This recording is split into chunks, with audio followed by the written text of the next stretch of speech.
เดชพระคุณหลวงพ่อมาแล้วมาแล้วอ๋อแต่คงจะไม่ลงคงจะครับเมื่อวานท่านลงไปอ๋อท่านปวดนั่นสิพอเดินทางมาถึงเมื่อคืนเนี่ยนะเมื่อวานเย็นผมออกไปสวนกับท่านอยู่เมื่อวานอ๋อครับ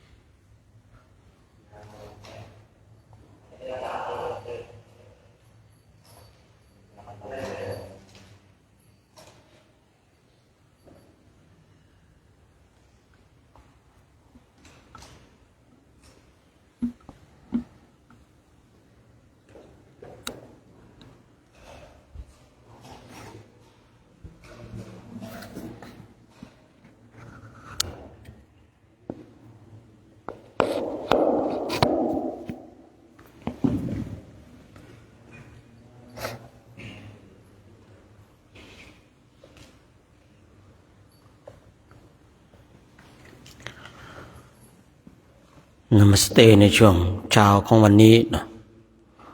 เช้าของวันที่11กุมภาพันธ์พุทธศักราช2569เนาะในดินแดนแห่งการตรัสรู้นุตตรสัมมาสัมโพธิญาณขององค์พระผู้มีพระภาคเจ้าของเราท่านทั้งหลายกันเราท่านทั้งหลายคงจะได้ยินได้ฟังเรื่องราวเกี่ยวกับประเทศอินเดียเกี่ยวกับบุคคลที่มีบทบาทสำคัญเรื่องราวของพุทธศาสนาไม่มากก็น้อยบางรูปก็ได้ยินได้ฟังก็จำได้บางรูปบางท่านก็ได้ยินแล้วก็ลืมไปแล้วบางรูปบางท่านก็ไม่ได้ยินอันนี้ก็บางสิ่งบางอย่างมันเป็นเรื่องของเราเนาะเรื่องของเราเองเราก็ต้องมาค้นคว้านะครับผมยิ่งเรื่องของพุทธศาสนาของเราเนี่ยเราจะต้องมาศึกษาต้องมาทำความเข้าใจให้ชัดเจนในเรื่องเราเนี่ยในภายใต้ต้นโพต้นพระศรีมหาโพธิ์นี่โอ้ผ่านร้อนผ่านหนาวผ่านวิกฤตของศาสนามามากเหลือเกินที่เราเห็น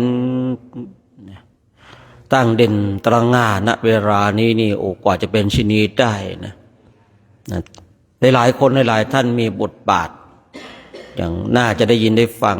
ท่านพระอาจารย์สมศักดิ์ได้กล่าวถึงท่านธรรมปาระนะที่โอ้โหอุทิศชีวิตเลยครับผม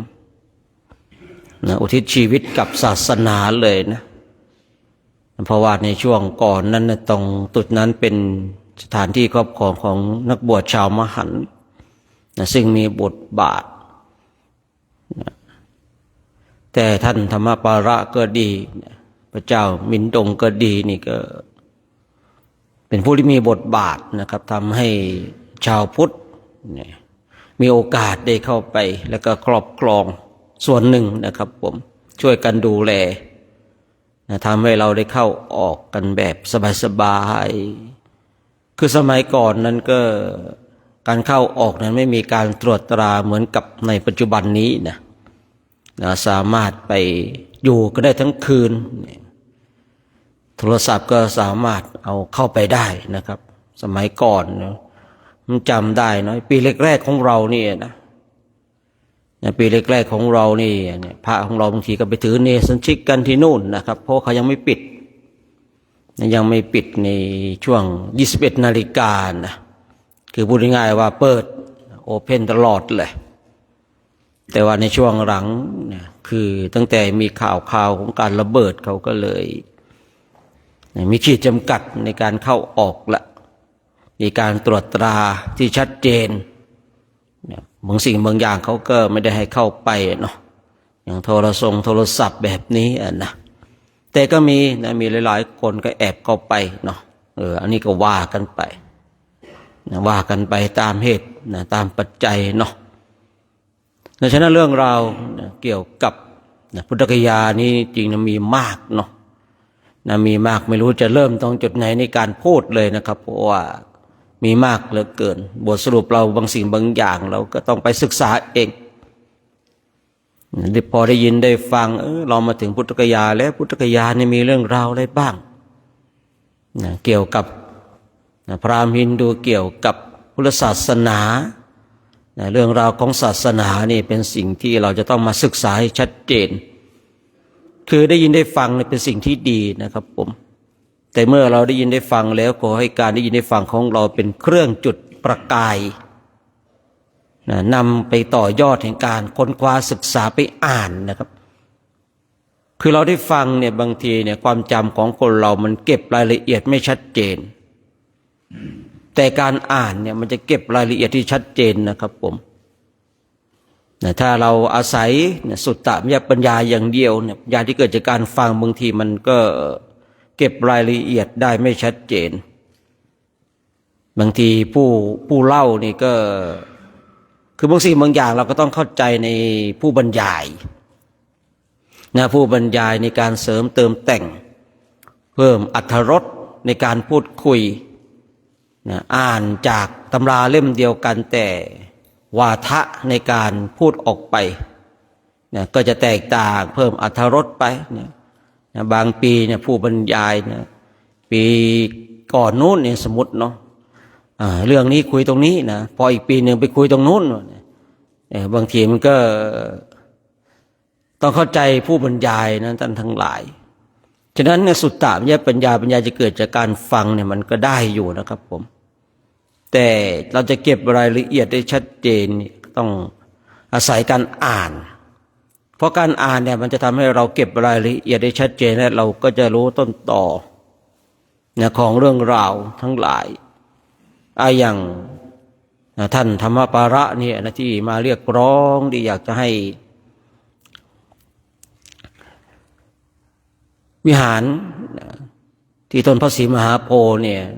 เป็นที่ครอบครองของชาวพุทธเนี่ยเพราะว่าสมัยก่อนก็เป็นสถานที่ฆ่าบูชายันชาวพุทธทั่วโลกก็มาเรียกร้องอีกท่านหนึ่งที่มีบทบาทมากเลยคือท่านมหาธรรมขันธีนะในช่วงนั้นท่านมหาธรรมขันธีมีบทบาทนะเขียนว่าวิหารนี้น่าจะเป็นที่ครอบครองของชาวพุทธนะไม่น่าที่จะเป็นสถานที่ฆ่าบูชายันการเขียนบทความของท่านมหาธรรมขันธีนั่นก็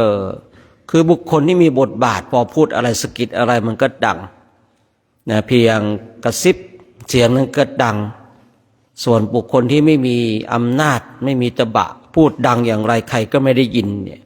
ชัดเจนเลยครับคำนี้นะผมเองจะชัดเจนในคำนี้แล้วคนที่มีอำนาจ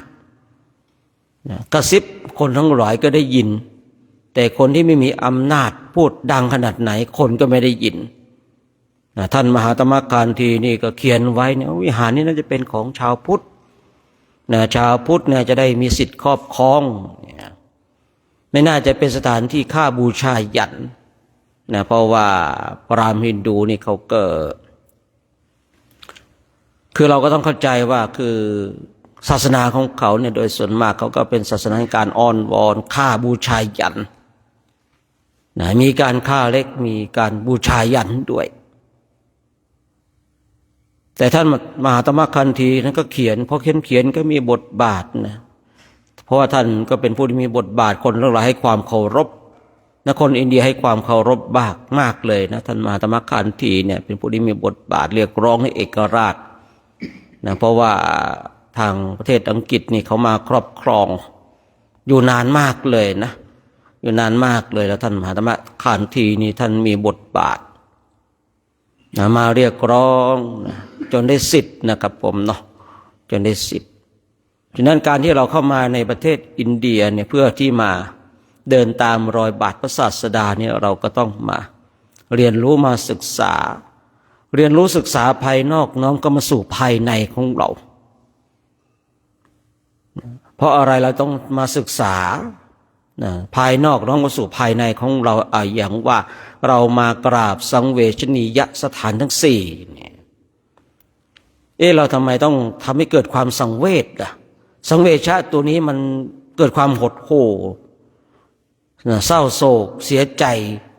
รือว่าสังเวชะตัวนี้เนี่ยทำไมต้องใช้คำว่าสังเ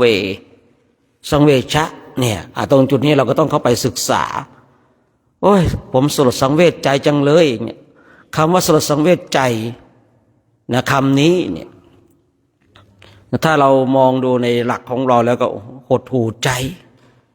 ไม่ร่าเริงไม่บันเทิงเลยเพราะคำว่าสังเวชะหรือว่าสังเวชนะเราปรงสังเวชกันเนี่ยเราได้ยินคำว่าสังเวชนะแต่ว่าคำว่ากราบสังเวชนียสถานทั้งสี่คือเราจะต้องมาศึกษาจะต้องมาทำความเข้าใจจะต้องมาเรียนรู้เนี่ยที่ผมได้กล่าวว่าคือเรามาศึกษาภายนอกน้อมเข้ามาสู่ภายในของเราเมื่อเราเข้ามาศึกษาน้อมเข้ามาแล้วเนี่ยเราก็จะได้เห็นในสิ่งหนึ่งที่ปรากฏขึ้นอย่างชัดเจนคือทุกสิ่งทุกอย่างมีการเกิดขึ้นตั้งอยู่และดับไปคือผมมาพิจารณาด้วยสติปัญญาของตนเองคือเราศึกษาภายนอกน้อมเข้าสู่ภายในสิ่งหนึ่งที่เห็นชัดเจนคือการเกิดขึ้นตั้งอยู่และดับไปของทุกสิ่งทุกอย่างพระพุทธเจ้าอุบัติขึ้นแล้วกายของพระองค์อุบัติขึ้นแล้วแต่ณเวลานี้กายของพระองค์ก็ได้สูญสิ้นไปดับไปแล้วก่อนหน้านั้นตั้งอยู่พูดง่ายๆว่านี้ไม่พ้นในการเกิดขึ้นตั้งอยู่และดับไปแม้แต่ศาสนาของพระองค์เองพระองค์ก็ได้พยากรณ์ไว้ว่าเมื่อครบ 5,000 ปีรูปประกายของพระองค์ก็จะปรากฏขึ้นอีกครั้งหนึ่งที่ต้นพระศรีมหาโพธิ์ตรงเนี้ยเขาว่าตรงนี้เป็นสถานที่ที่พระพุทธเจ้าทุกๆพระองค์ที่จะต้องมาตรัสรู้นุตตรสัมมาสัมโพธิญาณเพราะพระพุทธเจ้าทุกๆพระองค์นะครับมันไม่ใช่เฉพาะพระองค์นี้นะครับผมคือพระพุทธเจ้าทุกๆพระองค์ที่ผ่านมาแล้วแม้แต่องค์ปัจจุบันนี้แม้แต่จะบังเกิดขึ้นในอนาคตก็ตามก็จะต้องมาตรัสรู้อนุตตรสัมมาสัมโพธิญาณตรงนี้ว่าจุดแกนกลางเขาว่างั้นนะจุดแกนกลางของโลกเขาว่าอย่างนั้นโดยเป็นสถานที่ที่เหมาะสำหรับการรองรับสัมมาสัมโพธิญาณของผู้ที่บำเพ็ญเพียรบารมีมาณสถานที่อื่นไม่เหมาะในคราวที่พระโพธิสัตว์ที่ได้รับข้าวแล้วก็เดินดูพูดง่ายๆเดินดูตรงไหนจะเหมาะสำหรับสถานที่ที่จะให้พระองค์ได้ตรัสรู้นุตตรสัมมาสัมโพธิญาณพระองค์ก็ตรวจดูหลายที่หลายแห่งมาเห็นตรงนี้แหละรู้ด้วยญาณของตนเองว่าสถานที่ตรงนี้เป็นสถานที่ที่พระพุทธเจ้า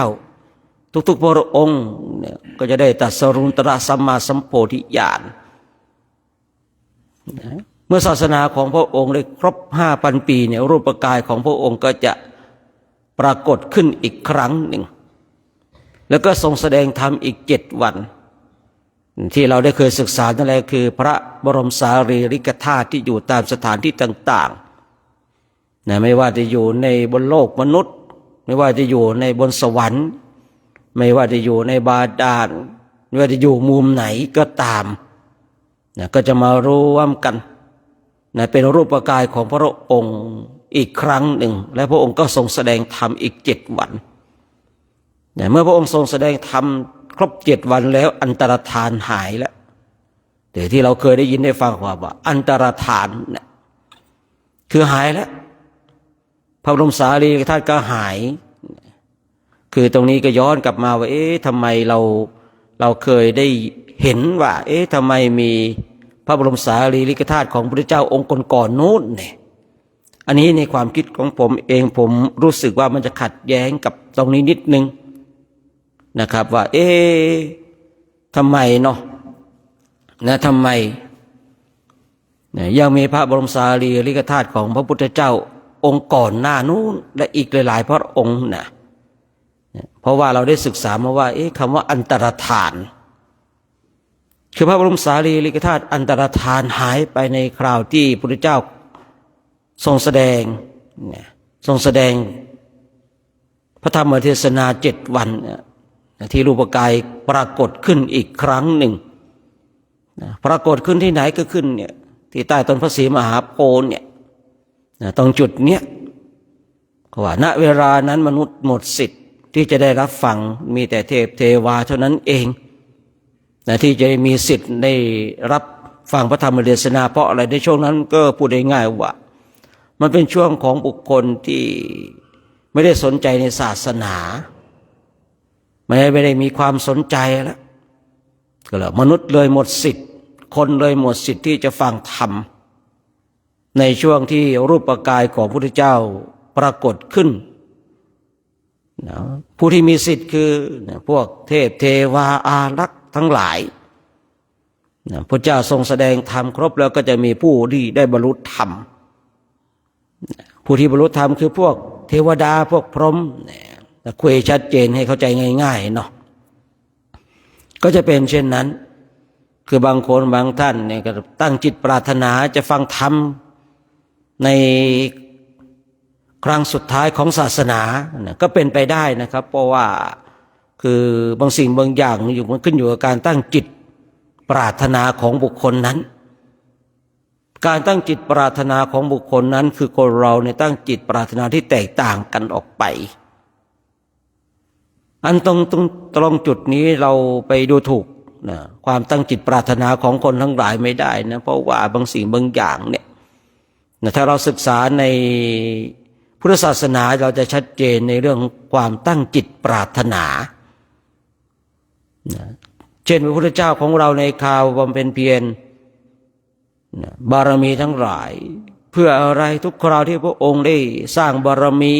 ในบารมี30 ทัศพระองค์ตั้งจิตปรารถนาอะไรสัมมาสัมโพธิญาณไม่ได้ปรารถนาสิ่งอื่นนะบางพระชาตินั้นพระองค์เนี่ยบำเพ็ญตบะจนเท้าสักกะกลัวบัลลังก์ของตนเองจะสูญไปสิ้นไปกลัวถูกผู้มีตบะชิงเอาไปบางทีถึงขนาดนั้นนะแต่วิสัยของพระโพธิสัตว์คือบำเพ็ญเพียรถึงจะบำเพ็ญเพียรตบะขนาดไหนแข็งกล้าขนาดไหนก็เพื่อสัมมาสัมโพธิญาณแต่บางทีบางคราวที่ผมได้ศึกษาในพระไตรปิฎกบางพระชาติของพุทธเจ้าของเราในบำเพ็ญเพียรอย่างแข็งกล้าเป็นเหตุให้ท้าวสักกะนี่กลัวโอ้โหบุรุษนี้พูดง่ายๆเนาะบำเพ็ญเพียรจนที่นั่งของเราจากอ่อนนุ่มเป็นแข็งกระด้างเลยไม่ได้แล้วต้องไปทำลายตบะทำลายตบะที่เราอาจเคยได้ยินได้ฟังฤาษีมีเขานางอารัมพุสาเนี่ยอันนี้ต้องไปเล่าที่นู่นเนาะในเรื่องของนางอารัมพุสาเนี่ยอันนี้ในประชาตินั้นเนี่ยท้าวสักกะนี่กลัวเลยนะกลัวเลยแต่หลายๆคนหลายๆท่านเช่นท่านพระอัญญาโกณทัญญะเนี่ยก็ตั้งจิตปรารถนาที่จะได้บรรลุธรรมเป็นคนแรกในศาสนาของพระพุทธเจ้าพระองค์ใดพระองค์หนึ่งนี่คือความตั้งจิตปรารถนาของแต่ละคนแต่ละท่านนี่แตกต่างกันออกไปฉะนั้นเราอย่าไปดูถูกดูแคลนในเรื่องของการตั้งจิตปรารถนาของคนทั้งหลายเพราะมันเป็นสิทธิ์ของเขาเนาะสิทธิ์ของเขาย้อนกลับมาตรงที่ว่าบุคคลที่ตั้งจิตปรารถนาที่จะได้ฟังธรรมในช่วงสุดท้ายของศาสนาก็จะเป็นพวกเทวดาพวกพรหม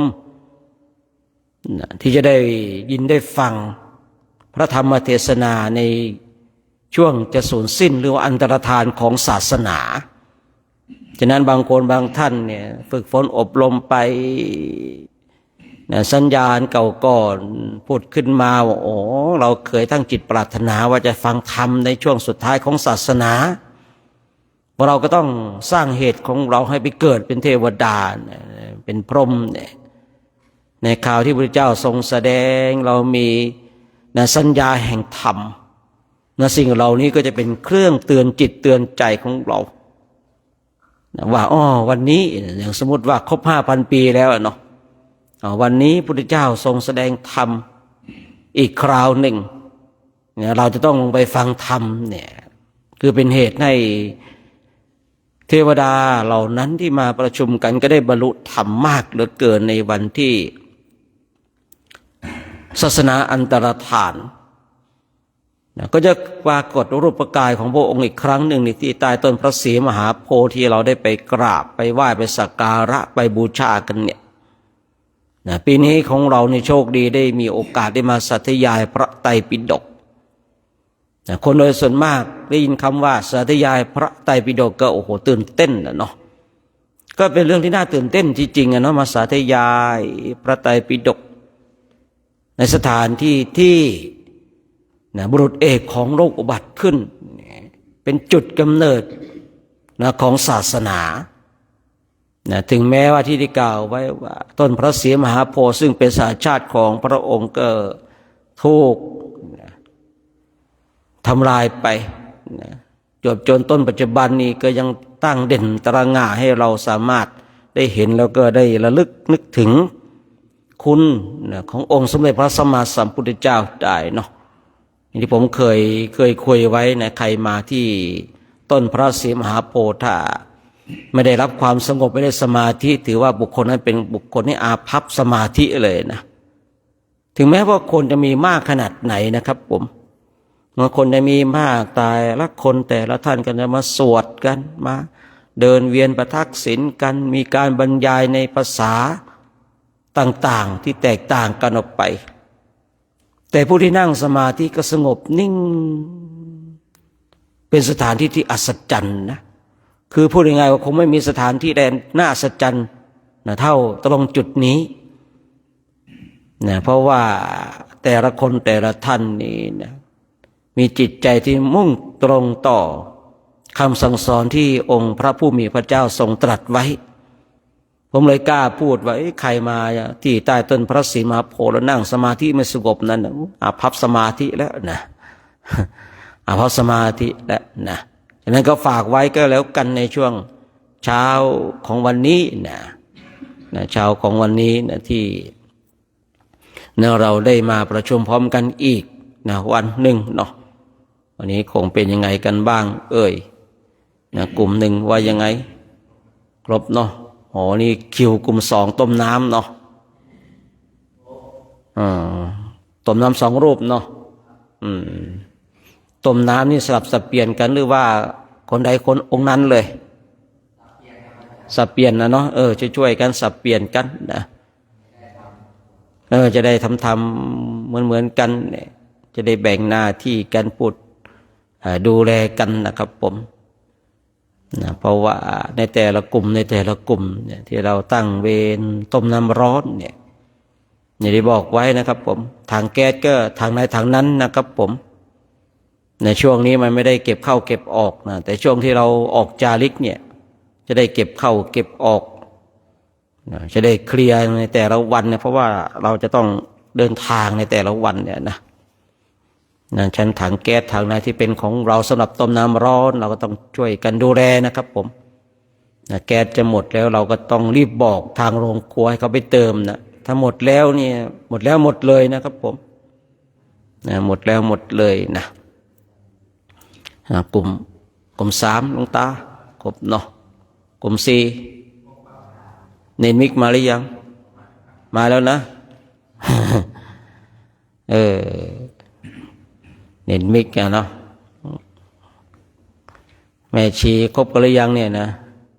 บางคนโอ้โหนี่โกนผมกันแล้วเนาะแล้วบวชชีกันแล้วนะนี่ก็จะได้มีกิจกรรมในการบวชสามเณรแล้วก็บวชชีด้วยเนาะมีญาติโยมมาบวชกันก็ดีแล้วนะบวชพระบวชชีกันแต่วันนี้เราบวชสามเณรก่อนนะแล้วก็วันเมื่อไหร่ก็ไม่รู้จะบวชพระนะว่ากันอีกทีเนาะว่ากันอีกทีวันที่12เราก็จะออกจาริกแล้วนะวันนี้เราต้องรีบเคลียร์วันนี้วันที่11นะพรุ่งนี้12เนี่ย12เราก็คงจะได้ออกกันนะบวกลบก็คงจะไม่เกินเที่ยงเท่าไหร่นะในวันที่12เราจะออกจาริกกันแล้วจะในช่วงนี้ก็ ในกิจกรรมวันนี้เดี๋ยวคอยฟังในช่วงต่อไปก็แล้วกันเนาะเพราะว่าพระเดชพระคุณหลวงพ่อได้เดินทางมาถึงเมื่อวานนะกิจกรรมนะนี่ของวันนี้ก็จะติดตามตอนต่อไปก็แล้วกันเนาะฉะนั้นตอนนี้เดี๋ยวเรามาสวดมนต์ไหว้พระกันดีกว่านะสวดมนต์ไหว้พระกันดีกว่าเนาะเพราะว่าเราสวดมนต์แล้วก็ได้สวดบทมหาสมัยด้วยเนาะโอ้ย14,000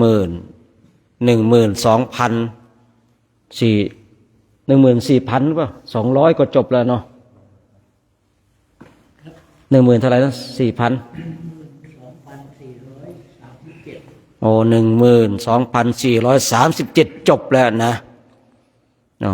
สวดกันนะเรามาก็ดีเนาะเดี๋ยวสวดช่วงนี้สวดมหาสมัยกันนะก็คงจะได้เวลาแล้วเนาะพร้อมกันครบกันแล้วนะก็จะได้ให้อาจารย์นเรศได้นำพาสวดมนต์ไหว้พระกันเนาะวันนี้เอาไป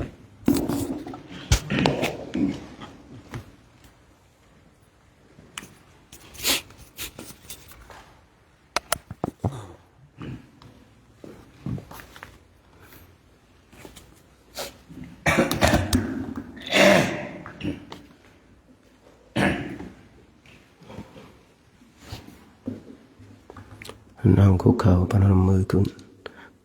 ข้าขอโอกาส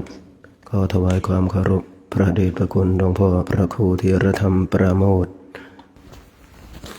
ถวายความเคารพพระอาจารย์โชคชัยประภัตสโรพระเทรานุเทระก็ขอโอกาสเป็นต้นเสียงในการทำวัดสวดมนต์ยามเช้าของวันนี้พร้อมกันแล้วกรา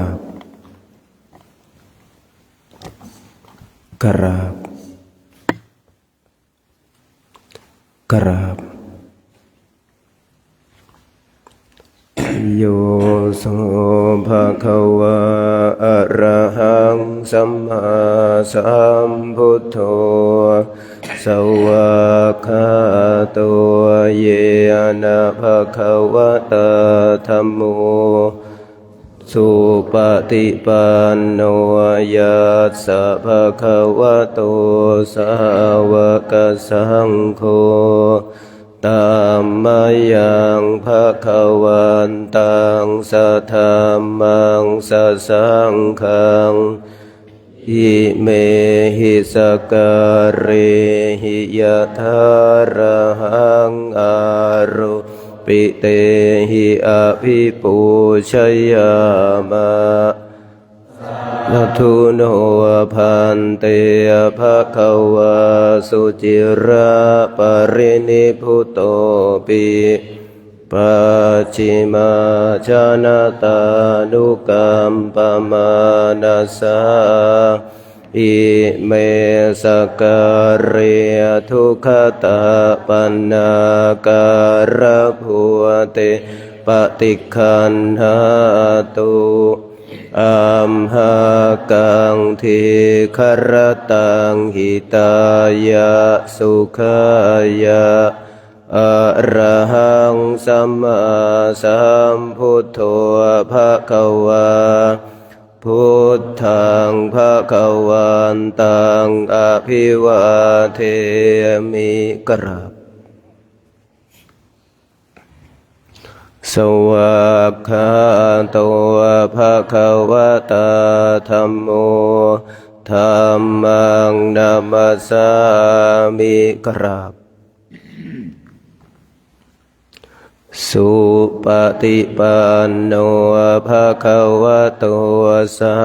วกสังโฆสังฆังนะมามิกราบหันธรรมยังพุทธัสสะภะคะวะโตปุปภาคณมการังกโรมาสิ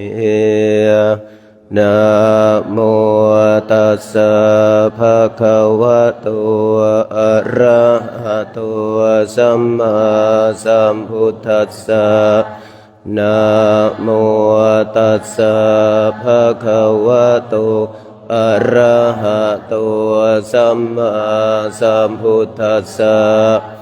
นะโมตัสสะภะคะวะโตอะระหะโตสัมมาสัมพุทธัสสะหันธรรมยังพุทธา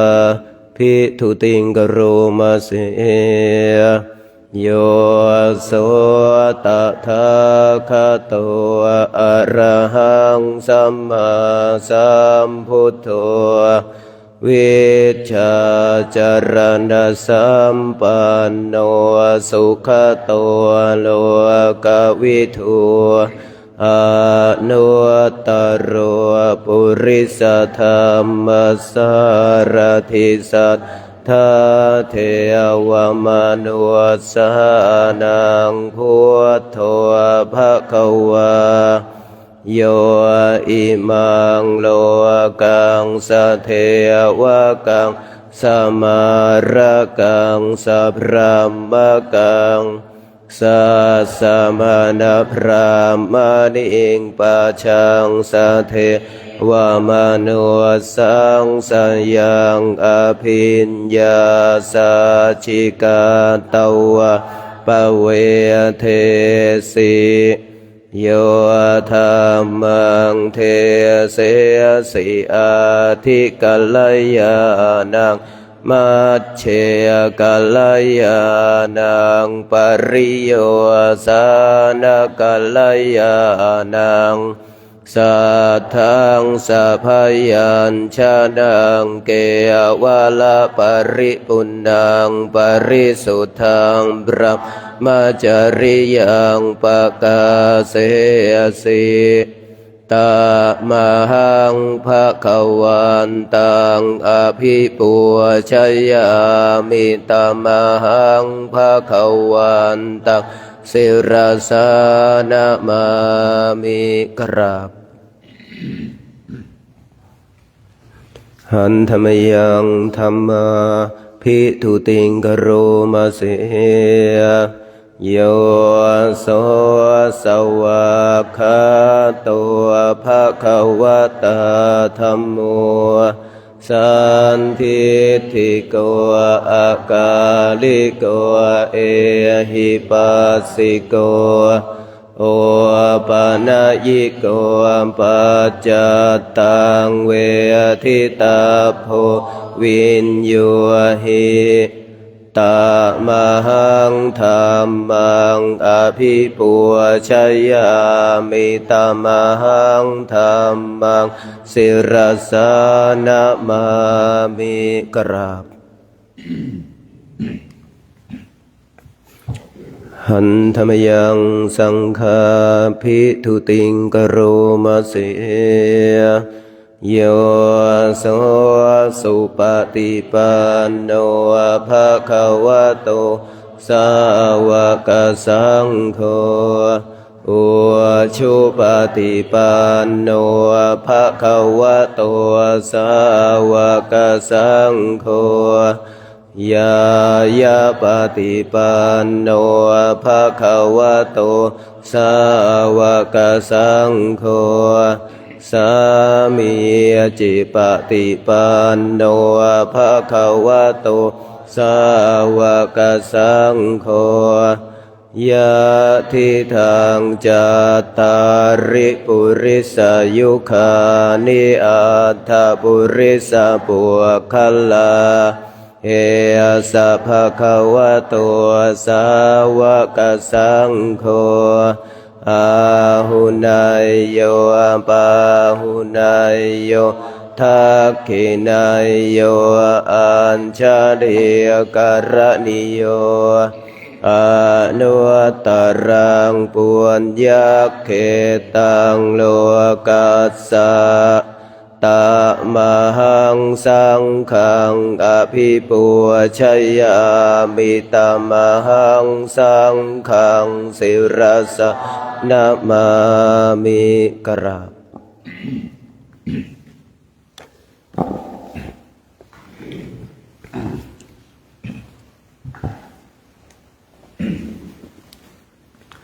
นะโมตัสสะภะคะวะโตอะระหะโตสัมมา สัมพุทธัสสะนะโมตัสสะภะคะวะโตอะระหะโตสัมมาสัมพุทธัสสะนะโมตัสสะภะคะวะโตอะระหะโตสัมมาสัมพุทธัสสะพุทธังสรณังคัจฉามิธัมมังสรณังคัจฉามิสังฆังสรณังคัจฉามิทุติยามปิพุทธังสรณังคัจฉามิทุติยามปิธัมมังสรณังคัจฉามิทุติยามปิสังฆังสรณังคัจฉามิตติยามปิพุทธังสรณังคัจฉามิตติยามปิธัมมังสรณังคัจฉามิตติยามปิสังฆังสรณังคัจฉามิอิติปิโสภะคะวะอะระหังสัมมาสัมพุทโธวิชชาจรณะสัมปันโนสุขโตโลกวิทูอนุตตรปุริสธรรมสัพพทิสัทธาเทวมนุษย์สานังพุทโธภะคะวะติสวากขาโตภะคะวะตาธัมโมสันทิฏฐิโกอากาลิโกเอหิปัสสิโกโอปะนายิโกปัจจตังเวทิตาภววินยุหิยติสุปฏิปันโนภะคะวะโตสาวกสังโฆอุชุปฏิปันโนภะคะวะโตสาวกสังโฆญาญาปฏิปันโนภะคะวะโตสาวกสังโฆสามิจิปฏิปันโนภะคะวะโตสาวกสังโฆยะทิทังจัตตาริปุริสยุคานิอัฏฐปุริสัมปุทัลลาเอสะภะคะวะโตสาวกสังโฆอาหุนายโยปาหุนายโยทักขินายโยอัตถารณิโยอนุตตรังปุญญเขตังโลกัสสติสาธยายบทสวดมหาสมัยนะครับเอวัมเมสุตังเอกังสมัยยังภะคะวะสักเกสุวิหรติกาปิลาวัตถุสมิงมหาวนิยมหาตาภิกขุสังเขนะสัทถิงปัญจมัตเตหิภิกขุสันเตหิสัพเพเหวะอรหันเตหิทัสสะหิจโลกัฏฐตัวหิเทวตาเยภูเยนะสันนิปติตาโหนติภคะวันตังทัสสนายาภิกขุสังฆัญจะอัฏฐโคจะตุนังสุวัฏฐาวาสกายิกานังเทวานังเอตถะโหสิอายังโคสภะสักเกสุวิหรติกาปิลาวัตถุสมิงมหาวเนยมะขุสังเขนะสัทถิงปัญจมาเตหิภิกขุสเตหิสัพเพเหวะอรหันเตหิทัสสะหิจโลกัฏฐตุหิสะ เยภูเยนะสันนิปติตาภักติภคะวันตังทัสสนายาภิกขุสังฆัญจยานุนะมายามปิเตนุปัสสังกามิอุปสังกามิตวะภะคะวะโตสันติเกปัจเจกะคาถาภาสัยยามาติอัฏฐโคตาเทวตาสัยยถาปินามะภะละวะปุริโสสะ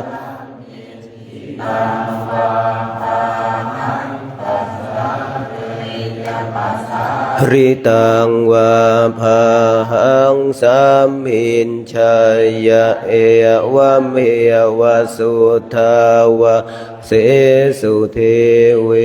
สุอันตรหิตาภะคะวะโตปุระโตปาตุระหังสุอัฏฐโคตาเทวตาภะคะวันตังอภิวาเทตวาเอกมันตังอัฏฐังสุเอกมันตังทิตาโคเอกาเทวตาภะคะวะโตสันติเกอิมังคาทังอภาสิมหาสมัยโยปวานาสมิเทวกายาสัมมาคตาอาคตัมหะอิมังธัมมัสสมายังทักขิตาเยวะอปราชิตสังขันติอัฏฐโคอปราเทวตาภะคะวะโตสันติเกอิมังคาทังอภาสิตาตระภิกขโวสัมมาทังสุงจิตตังอัตตโนอุชุมะกังสุสารทิวเนตานิคเหตวะอินทริยานิรักขันติปันทิตาติอัฏฐโคอปราเทวตาภะคะวะโตสันติเกอิมังคาทังอภาสิเชตวะขีลังเชตวะปาลิคังอินทขีลังโอหัจจมเนชาเตจารันติสุทธาวิมัลลาจักขุมัตตาสุทันตาสุสุนาคาติอัฏฐโคอปราเทวตาภะคะวะโตสันติเกอิมังคาทังอภาสิเกจิพุทธังสรณังคตาเสนาเตขมิตสันติอปายภูมิงปะหายมานุสังเทหังเทวกายังปริปุเรศสันติติอัฏฐโคภะคะวะภิกขุอามันเตสิเยพุเยนะภิกขเวทัสสะสุโลกธาตัวสุเทวันตาสันนิปติตาโหนติตถาคตังทัสสนายาภิกขุสังขัญจเยปิเตภิกขเวอาเหสุงอติตมัฏฐานังอรหันโตสัมมา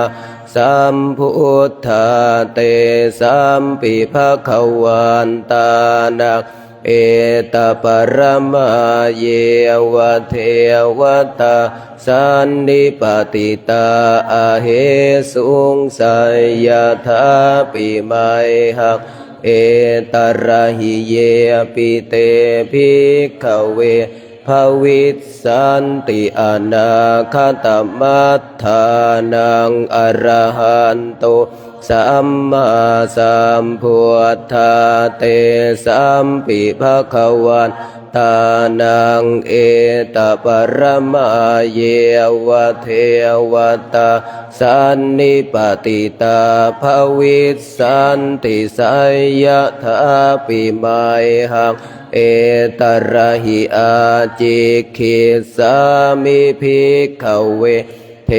วกายานังนามานิกิตตายิสามิภิกขเวเทวกายานังนามานิเท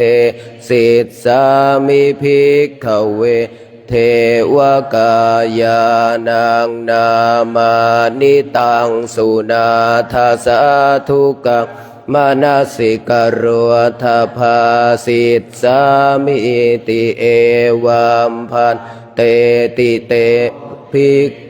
กขุภควโตปัจจโสสุงภควาเอตทาว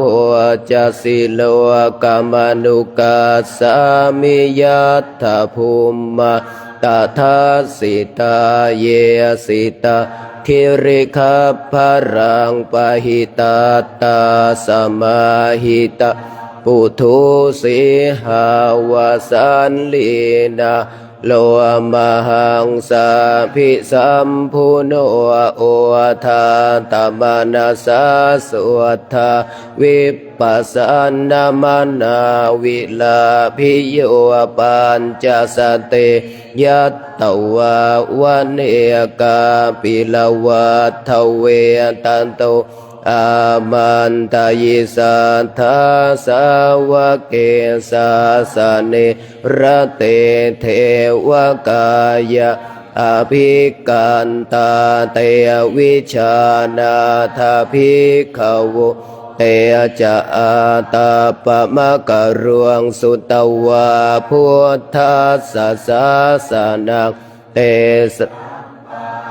ราหุยานังอมานุสานาทัสสะนังอาเปเกสตมัทธักคุงสหัสสังอาทัสสะตาริงสตังเอเกสหัสสานังอามานุสานามัทธสุงอาเปเกนันตมัทธักคุงทิสาสัพพะภูตาอาหุงตันจะสัพพังอภิญญายาววัคคิตวานาจักขุมาตโตอามันตายิสัทธาสาวกเกสาสเนระเตเทวกายะอภิกันตาเตวิชานาทาภิกขวเยโวหังกิตตายิสามิคิราหิอนุปุพันโสสัตตสหัสสาวยัคขภูมากาปิลวัตถวาอิทธิมันโตชุติมันโตวันนวันโตยาสัสสิโนโมทัมมานาอภิกามุงภิกขุนังสมิติงวะนังชะสหัสสะเหมวัตตายัคขานานัตตวันนิโนอิทธิมันโตชุติมันโตวันนวันโตยาสัสสิโนโมทัมมานาอภิกามุงภิกขุนังสมิติงวะนังสัตตาคิราติสหัสสายัคขานานัตตวันนิโนอิทธิมันโตชุติมันโตวันนวันโตยาสัสสิโนโมทัมมานาอภิกามุงภิกขุนังสมิติ วานังอิจเจเตโสลสสหัสสายัคขานานัตตวันนิโนอิทธิมันตัวชุติมันตัววันนวันตัวยาสาสิโนโมธรรมานาอภิกามุงภิกขุนังสามิเวสสามิตตาปัญจสันตายัคขานานัตตวันนิโนอิทธิมันตัวชุติมันตัววันนวันตัวยาสัสสิโนโมธรรมานาอภิกามุงภิกขุนังสามิติงวานังกุมพิโรราชคหิโกเวปุลลัสสานิเวสนังพิโยนังสัตตสหัสสังยักขานังปยิรุปัสสติกุมพิโรราชคหิโกโสปะคัสสมิติงวันปุริมันจะทิสังราชาทัตรันโทปัสสะสติขันทัพพานังอาธิปติมหาราชายาสาสิโสปุตตาปิตาสัพพะโวอินทนามามหาพลาอิทธิมันโตชุติมันโตวันนวันโตยาสาสิโนโมธรรมา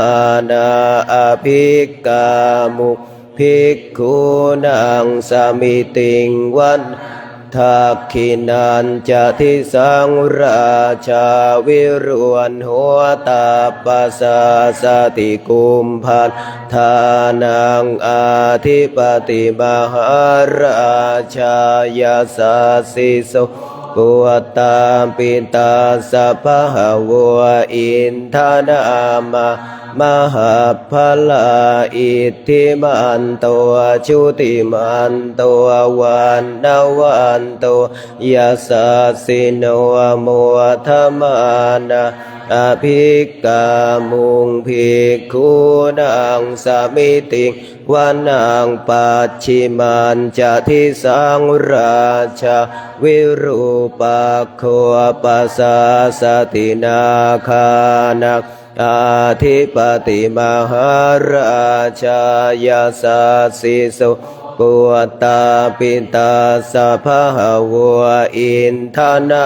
มามหาพลาอิทธิมันโตชุติมันโตวันนวันโตยาสาสิโนโมธรรมานาอภิกามุงภิกขุนังสามิติงวานังอุตตรัญจะทิสังราชากุเวโรตาปัสสะสติยัคขานังอาธิปติมหาราชายาสาสิโสปุตตาปิตาสัพพะโวอินทนามามหาพลาอิทธิมันโตชุติมันโตวันนวันโตยาสาสิโนโมธรรมานาอภิกามุงภิกขุนังสามิติงวานังปุริมาทิสังทัตรัตโธทักขิเนนาวิรุณหักปัจฉิเมนาวิรูปัคโคกุเวโรอุตตรังทิสังจัตตารโรเตมังหาราชาสมันตาจตุโรทิสัทธัตถัลลมานาอัตถังสุวรรณเนกาปิลวัฏทเวเตสังมายาวิโนทาสาอาคูวันจนิกาสัทธามายากุเตนทุเวเตนทุวิตูจวิตุโตสหจันทโนกามเศธโธจะกินนุขันทุนิขันทุจะปนาโท โอปมัญโยจะเทวสุโตจะมาตาลิจิตตเสโนจะคันทัพโพนาโลราชาชโนสะโพอาคูปัญจสิกโขเจวติมพรุสุริยวัฏชาสาเอเตจันเยจราชานุคันทัพพาสหราชุพิโมธรรมานาอภิกกามุงภิกขุนางสามิติงวานังอัฏฐคูนาภาสานาคาเวสาลาสหตาชกะกัมพลัสสตราอาคูปายาคะสหยาติพิยามุนาทตรัตถาจะอาคูนาคายาสสิโนเอราวันโนมหานาโคโสปาคสมิติงวันเยนาคราเชสหสหรันติทิพาทิชาปาคิวิสุทธจักขุเวหาสยาเตวนามัชฌปัตตาจิตตราสุปันนาอิติเตสนามังอภัยยันตถานาคราชานามาสิสุปันนาโตเขมมกาสิพุทโธสันหาหิวาจาหิอุปวะหยัตตานาคาสุปันสารณมกังสุพุทธังชิตาวชิรหัตเทนะสมุทธังอสุราสิทภาตโรวาสวัสเสเตอิทธิมันโตยาสาสิโนกาลกัญชามหาพิสมาอสุราธาคะคัสสะเวปจิตติสุจิตติจะปหาราโทนะมุจิยสหัสตันจะภาลิปุตตานางสัพเพเวโรจานามกาสันนายหิตวาภลิงเสนะราหุพัทธมุปาคมวงสมโยธานิพัทธันเตภิกขุนางสามิตวานังอาโปจะเทวาปัทวีจะเตโชวายตถาคมุงวรุณาวารุณาเทวะโสโมจยสัสสะสหเมตตากรุณากายิกาอาคุเทวายาสาสิโนทัสเสเตทัสสันทากายสัพเพนานัตตวันนิโนอิทธิมันโตชุติมันโตวันนวันโตยาสาสิโนโมธรรมานาอภิกกามุงภิกขุนังสมิติงวานังเวนทัวจะเทวะสหลิจะอสัมมาจะทุเวยมาจันทัสสวปานิสาเทวะจันทมาคูปุราคิตาสุริยัตสุปานิสาเทวะสุริยมาคูปุราคิตานาคาตานิปุราคิตวะอาคูมันทวลาหกะวะสุนังวาสาวเศธโธสักโกปาคปุรินทะโททะเสเตทัสสันทากายะสัพเพนานัตตวันนิโนอิทธิมันโตชุติมันโตวันนวันโตยาสาสิโนโมธรรมานาอภิกกามุงภิกขุนางสามิติง วะนังอัฏฐาคุสหภูเทวะชลมัคคิสิกขาริวะอริทธกาจโรชาจะอุมมะปุพพนิภาสิโนวรุณาสหธรรมะจะอาจุตาจะอเนชกะสุลายรุจิราอาคูวาสวเนสิโนทัสเสเตทัสสัทธากายะสัพเพนานัตตวันนิโนอิทธิมันโตชุติมันโตยาสัสสิโนโมธรรมานาอภิกามุภิกขุนังสมิติงวะนังสมานามหาสมานานุสามานุสุตตมาคิทาปทุสิกาอาคูมโนปทุสิกาอัฏฐาคูหรโยเทวะเยจะโลหิตวาสิโนปารคามหาปารคาอาคูเทวายาสาสิโนทัสเสเตทัสสัทธากายาสัพเพนะนัตตวันนิโนอิทธิมันโตชุติมันโตวันนาวันโตยาสาสิโนโมธรรมานาอภิกามุงภิกขุนังสมิติงวานังสุกาการุมหาอรุณาอาคูเวคนัสสะสหโอ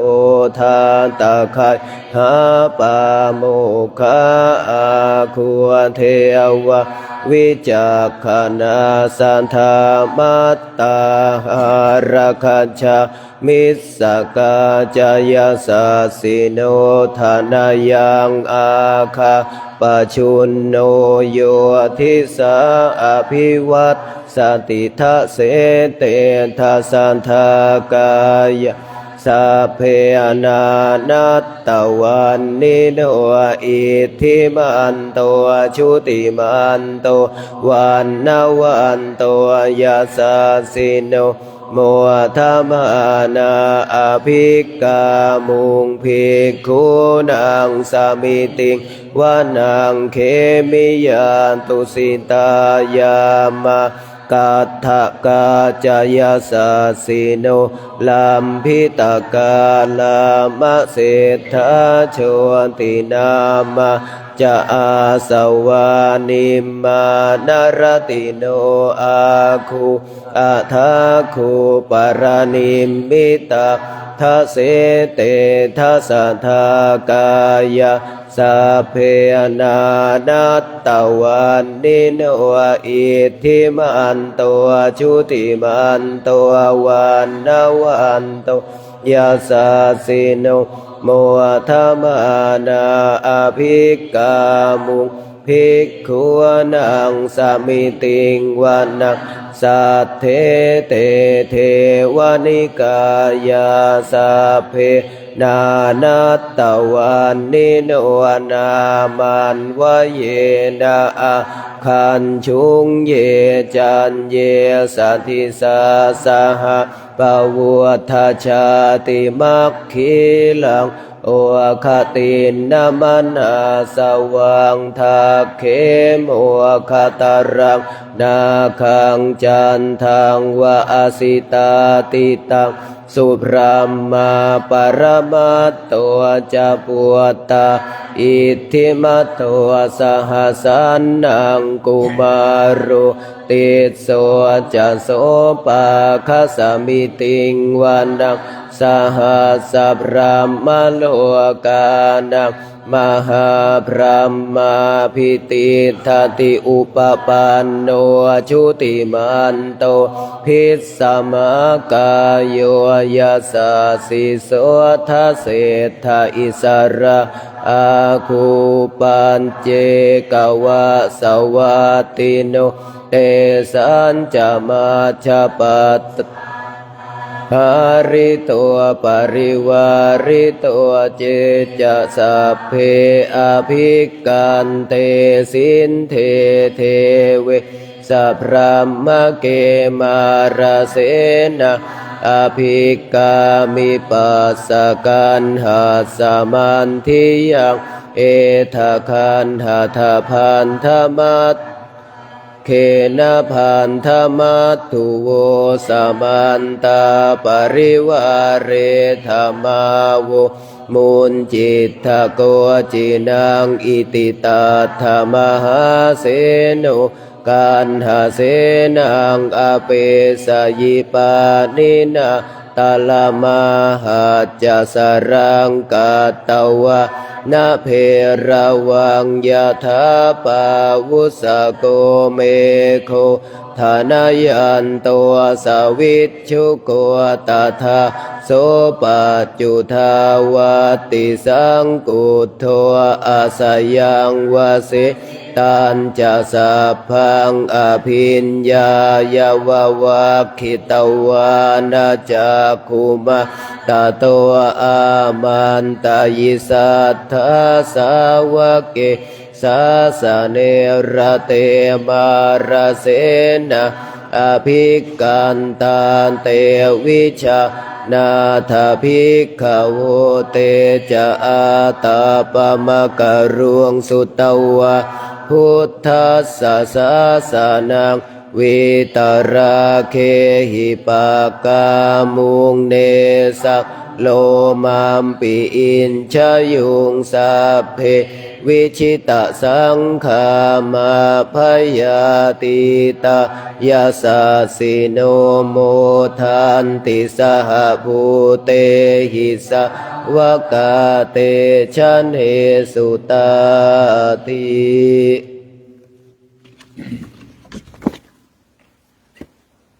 หน้า63ครับมนต์พิธีหน้า63กรณียมัทธกุสเลนะยันตังสันตังปะทังอภิสเมจะสะโกอุชุจะสุหุชุจะสุหุจะสมุทุอนาติมานิสันตุสะโกจะสุภโรจะอัปปกิจโจจะสันนาหุกาวติสันตินทริโยจะนิปังโกจะอัปปะคัพโพกุเลสุอนานุคิทโทอนาจะขุทังสัมมาจาริกินจิเยนะวินโยปะเรอุปวัฏายโยสุขิโนวะเคมิโนโหนตุสัตตาภวันตุสุขิตาตาเยเกจิปานาภูตาทินตาสาวาทาวราวาอนาวเสสะเทียคาวาเยมหันตาวะมัชฌิมาราสกาอนุกทุลาทิฏฐาวาเยจะอาทิฏฐาเยจะทุเร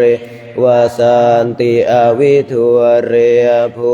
ตาวะสัมภเวสีวาสัพเพสัตตาภวันตุสุขิตาตานาปโรปรังนิกุมเพทันติมันเย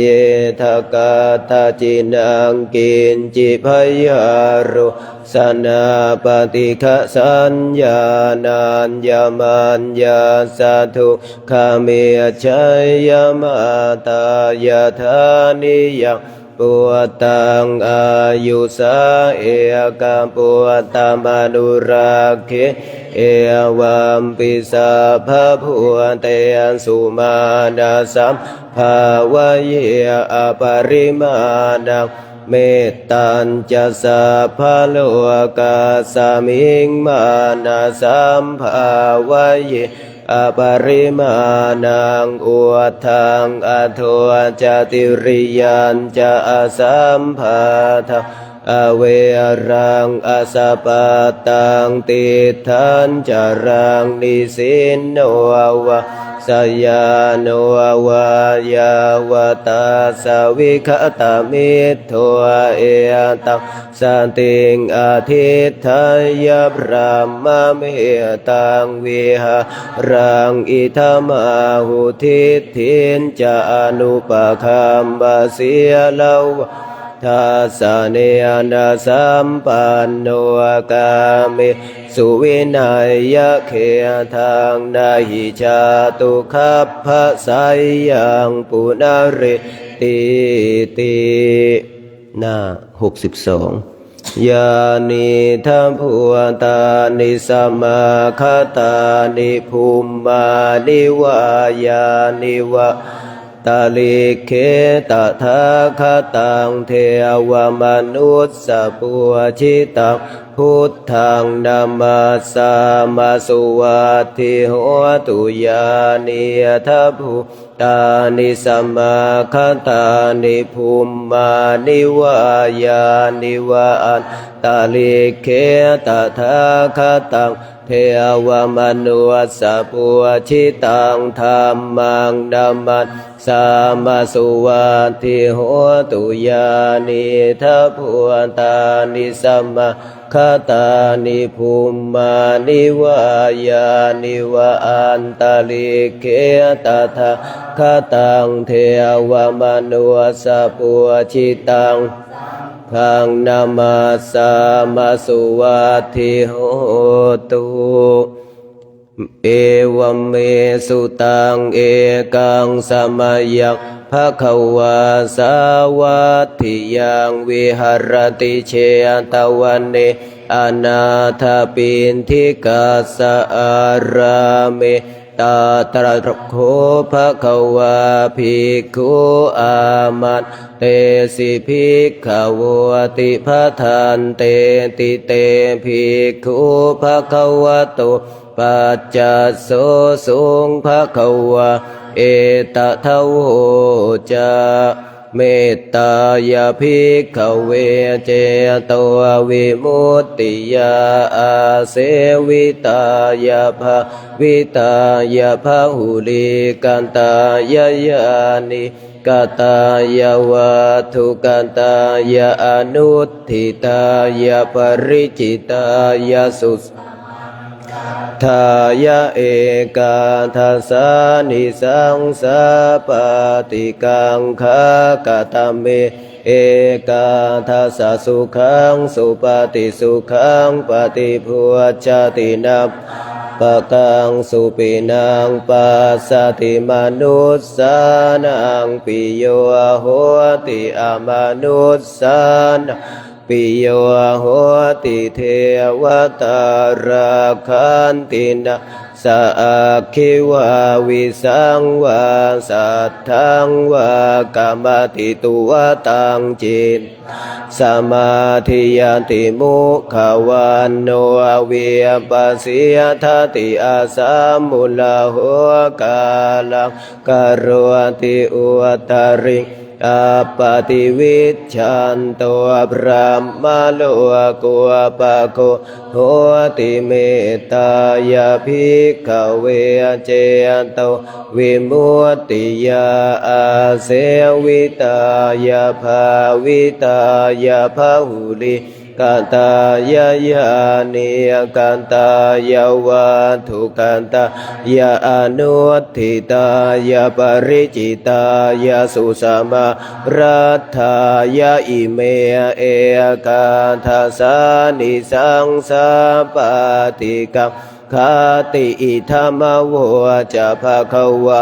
อัตตมานาเตภิกขุภควโตภาสิตังอภินันทุนติกรวดน้ำหน้าที่8หันธรรมยังปฏิทานาคาทายโยพนามาเสยาเท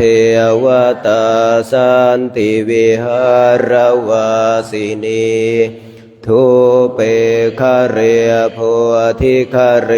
ตาหิงตาหิง ตาธรรมธาเนนะภวันตุปุชิตาโสทิงกรวันเตทวิหารมันดะเลเทราจะมัจฉานวกาจะภิกขโวสารามิกาธานปฏิอุปาสกาขามาจะเทสานิคัมมาจะอิสราสัปปานะภูตาสุขิตาภวันตุเตชาลาภูชาเยปิจาอันดาสัมภวาสังเสทาชาตาอัทวปปาติกานิยานิกังธรรมวรังปฏิจจเตสัพเพปิทุกขาสักการวันตุสังขยังทาตุจิรังสตังธรรมโมธรรมัทธราจะปุคลาสังโฆโหตุสัมมาโควะอัฏฐายะจะหิตายะจะอัมเหราคตุสัทธรรมโมสัพเพปิธรรมจาริโนวุทิงสัมปะปุณายามะธัมเมอริยปเวทิเตปัสสันนาโหนตุสัพเพปิปานิโนพุทธัสสะสะเนสัมมาทารังปเวชชันโตกาเลเทวปวัสสตุวุธิภาวายสัตตานังสามิทังเนตุเมทานิงมาตาปิตาจะอัตตระจังนิจจังรักขันติปุตตะกังเอวังธรรมเมนราชานุปัจจังรักขันตุสัพพะทาหนังสือวัดดอยเทพนิมิตรคำอาราธนาพระกรรมฐานหน้า97หน้า97พุทธาราธนานังธรรมาราธนานังสังฆาราธนานังอัปปมาโนพุทโธอัปปมาโนธัมโมอัปปมาโนสังโฆนะโมพุทธายะนะโมธัมมายะนะโมสังฆายะพุทโธเมนะโธธัมโมเมนะโธสังโฆเมนะโธพุทธบูชาธัมมบูชาสังฆบูชานิพพานปัจจโยโหตุธรรมขอจบธรรมวัดเช้าแต่เพียงเท่านี้ครับ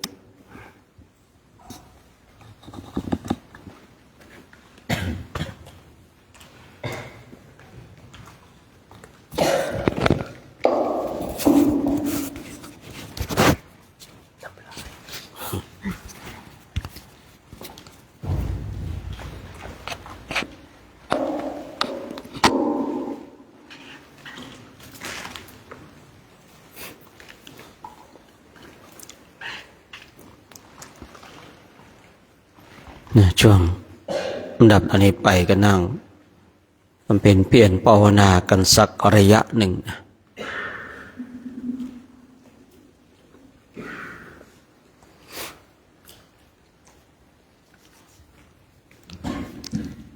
ใครรู้สึกหนาวก็เอาดูเอาผ้าห่มผ้าสังฆาติคลี่ออกมาพออากาศก็ช่วงนี้ก็ประมาณ10 องศานะในประเทศอินเดียเนาะ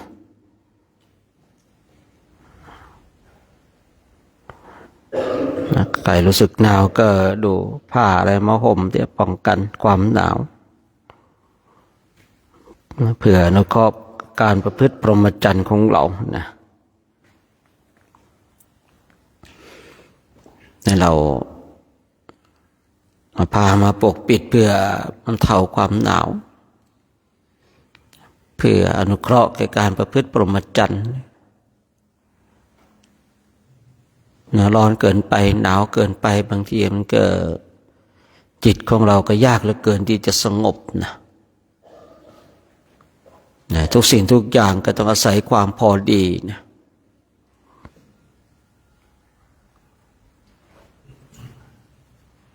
ความพอดีของจิตของเราเองเนี่ยที่ยังให้เราเข้าใจในหลักธรรมที่พระเจ้าของเราบำเพ็ญเพียรทุกขกิริยาคือเทพเนี่ยที่เป็นสิ่งที่พระองค์ได้ทรงบำเพ็ญทุกขกิริยาย่อหย่อนเกินไปก็ไม่ได้มากเกินไปก็ไม่ดีนะต้องอยู่ในความพอดีของการฝึกฝนอบรมพระพุทธเจ้าของเราเนี่ยก่อนที่พระองค์จะได้ตรัสรู้พระองค์เป็นแบบอย่างก็เป็นสิ่งที่ดีเนาะตอนเรามองดูจะได้รู้ว่าเป็นเช่นไร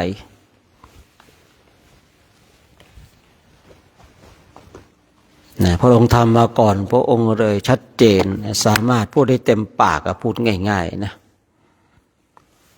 ย่อหย่อนเกินไปนะหมกมุ่นในกับกามคุณทั้งหลาย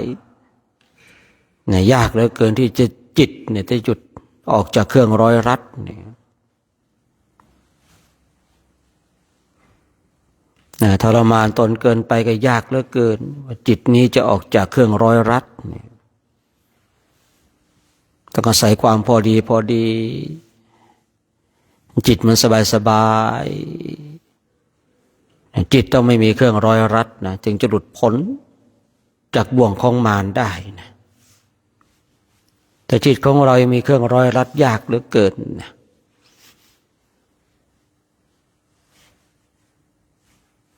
จิตของเราถูกเครื่องร้อยรัดในข้อใดในส่วนใดในสิ่งใดเราต้องสละมันออกนะเครื่องร้อยรัดนั่นเป็นเครื่องที่ทำให้เราผูกอยู่ในวัฏฏะนี้เนี่ย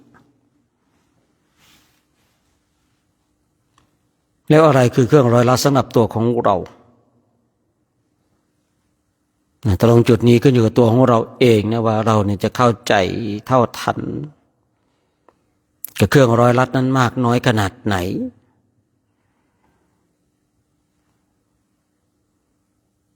นี่เป็นสิ่งหนึ่งที่เราจะต้องมาดูว่าตัวของเราเองเนี่ยมีอะไรเป็นเครื่องร้อยรัดบางคนเนี่ยมีรูปเป็นเครื่องร้อยรัดลงในรูปของตนเองเนี่ยเช่นรูปอนันธาเนี่ยลงในรูปของตนเองพูดง่ายๆตนไม่มีใครสวยเท่ากับตัวเองเนี่ยยิ่งพระพุทธเจ้าทรงแสดงโทษของรูปเนี่ยนางไม่อยากได้ยินได้ฟังเลยนะรูปอนันธาภิกษุณีแต่ก็อยากจะฟังธรรมคือพูดง่ายๆว่าใจหนึ่งก็อยากจะฟังธรรมอีกใจหนึ่งก็ไม่อยากได้ยินในโทษของรูปที่พระเจ้าทรงแสดงนางเนี่ยไม่สามารถที่จะไปฟังธรรมต่อหน้าพระพักตร์ได้นะเพราะว่าคือรับไม่ได้ในบางอย่างบางคราวนางก็ส่งภิกษุณีไปฟังแทนแล้วนำมาบอกกล่าวเล่าให้นางฟังเนี่ย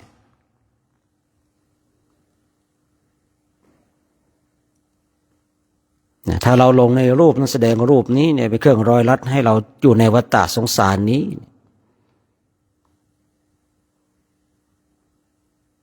บางคนก็เสียงเป็นเครื่องร้อยรัดนะบุคคลใดก็ตามเนี่ยชอบเสียงที่มันเพราะเนี่ยแสดงว่ามีเสียงเครื่องร้อยรัดฟังธรรมะเนี่ยแต่เสียงนุ่มเสียงเพราะเนี่ยติดในเสียงนั้นฟังเพลงเสียงเพราะเหลือเกินเพลงเพราะเหลือเกินนี่มัน ถ้าเราเป็นผู้ที่แสวงหาธรรมแต่อยากฟังธรรมที่เสียงเพราะๆนี่ก็คือเครื่องร้อยรัดสำหรับตัวของเรานะคือเราจะต้องมารู้ว่าเราเนี่ยมีเครื่องร้อยรัดในสิ่งใดอะไรเป็นเครื่องร้อยรัดที่ทำให้เราผูกอยู่ในวัฏฏะนี้เนี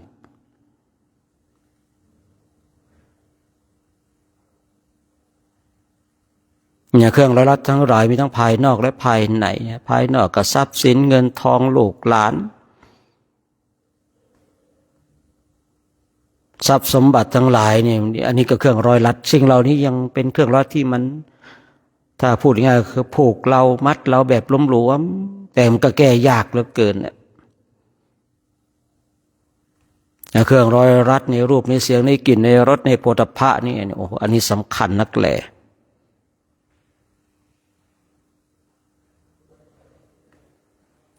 ในรูปในเสียงในกลิ่นในรสในโผฏฐัพพะนี่อันนี้มัดแน่นเลยนะ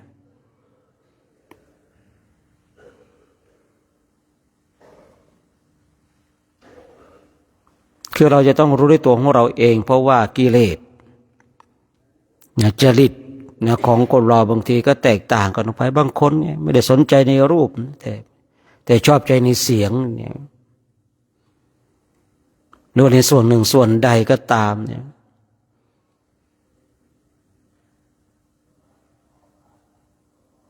คือพูดง่ายๆบางทีเนี่ยจิตของเราเนี่ยเนาะเหมือนกับที่ผมคุยมาสักครู่นี้รูปนันธาเนี่ยใจนึงอยากฟังธรรมอีกใจนึงก็ไม่อยากฟังพระพุทธเจ้าทรงแสดงโทษของรูปเนี่ยแต่นางเนี่ยติดในรูปเนี่ยชอบใจในรูปของตนเองเนี่ยตัวเองสวยเนี่ยเหมือนกับเราท่านทั้งหลายเนี่ยบางทีบางครั้งก็อยากจะบรรลุธรรมเนี่ย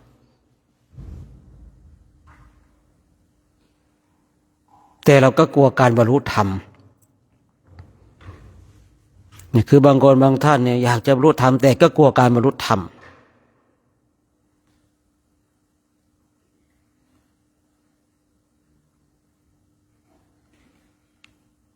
ที่ใช้คำว่ากลัวการบรรลุธรรมเพราะอะไรคือเราไม่ได้ปฏิบัติอย่างจริงจังไม่ได้ฝึกฝนอบรมเรารู้ว่ารูปเป็นเครื่องร้อยลัดแต่เราก็ไม่สละรูปนี้เนี่ยเดี๋ยวกลัวบรรลุธรรมแต่เราก็อยากบรรลุธรรมนะ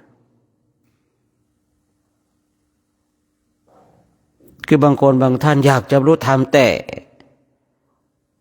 สลัดเครื่องร้อยลัดออกไม่ได้เนี่ยเพราะตัวเองยังชอบใจอยู่เนี่ยคือผู้ฝึกฝนอบรมเช่นเรานี่ต้องมาดูตัวของเราเองนะว่าณเวลานี้นะเรามีเครื่องร้อยลัดในสิ่งใดที่ทำให้เราผูกอยู่ในวัฏฏะสงสารนี้เรามีความภาคเพียรพยายามฝึกฝนอบรมคือถ้าพูดง่ายๆถ้าเราอยากจะบรรลุธรรมไม่ต้องไปดูอื่นดูไกลเนี่ยเข้าใจในรูปเข้าใจในรูปนี้ก็สามารถบรรลุธรรมได้นะ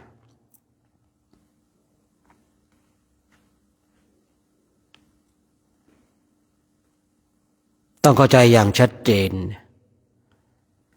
นะเข้าใจด้วยสติปัญญาของเรานี่เห็นโทษของรูปนี่บางทีเราต้องอาศัยการพิจารณาบ่อยๆนะสิ่งใดที่เป็นเครื่องร้อยลัดเราต้องพิจารณาบ่อยๆว่ามันมีโทษอย่างไร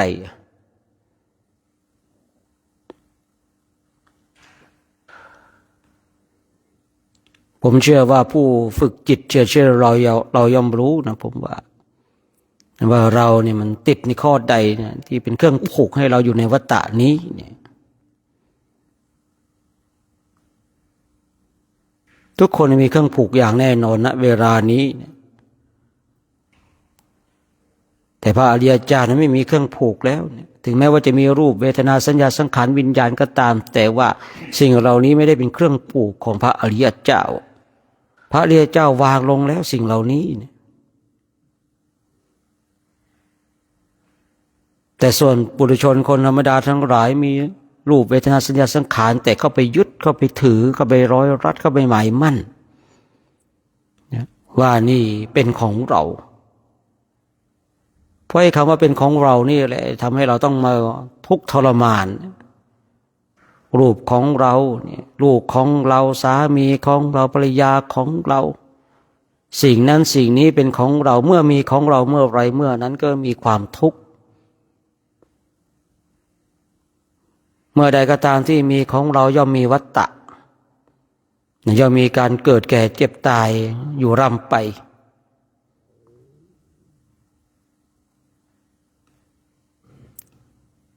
คือเราต้องอาศัยในการพิจารณาบ่อยๆย้ำบ่อยๆถ้าเราสมมติว่าเราหลงในรูปนะพิจารณาไปย้ำอยู่อย่างนั้นในเบื้องต้นก็ยังจิตของเราสงบพอจิตของเราสงบรู้แล้วนี่จิตของเราสงบก็พิจารณาในรูปไปให้เห็นโทษของรูปทำอยู่อย่างนั้นย้ำอยู่อย่างนั้นนะถ้าเรายังมีรูปเป็นเครื่องร้อยรัดนะแต่ถ้าบางคนบางท่านมีลูกเนี่ยมีลูกเป็นเครื่องร้อยรัดเนี่ยบางคนบางท่านเนี่ยก่อนจะบวชนี่ก็มีภรรยามามีสามีมาแล้วก็มีลูกมาเนี่ยมาตนเองเข้ามาบวชแล้วยังสละออกไม่ได้ยังมีลูกเป็นเครื่องร้อยรัดอยู่เราลองคิดดูนะว่าเรานั่งภาวนาแล้วคิดถึงลูกเหลือเกินกลัวลูกจะเป็นอย่างนั้นเป็นอย่างนี้เนี่ยเครื่องผูกท่านทั้งหลายที่ทำให้เราติดอยู่ในวัฏฏะนี้เนี่ย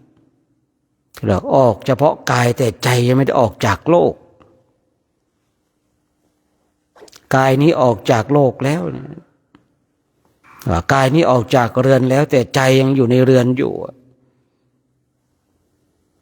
เนี่ยบางทีเนี่ยกายนี้ไม่ได้ไปนอนกับลูกกับเมียแต่ว่าใจเนี่ยไปนอนกับลูกกับเมียอย่างเงี้ยนะนี่เครื่องร้อยรัดทั้งหลายคือในจิตของเรามีเครื่องร้อยรัดเช่นนี้เนี่ยเราจะทำอย่างไรเราก็ต้องมาพิจารณาย้ำบ่อยๆเตือนบ่อยๆถ้าเราเป็นผู้ที่เห็นโทษเห็นภัยในวัฏฏะนะ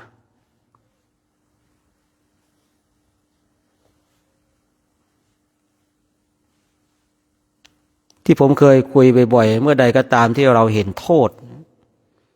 เราจะออกจากโทษนั้นด้วยสติด้วยปัญญาของเราเนี่ยณเวลานี้ไฟกำลังไหม้เราแต่เรา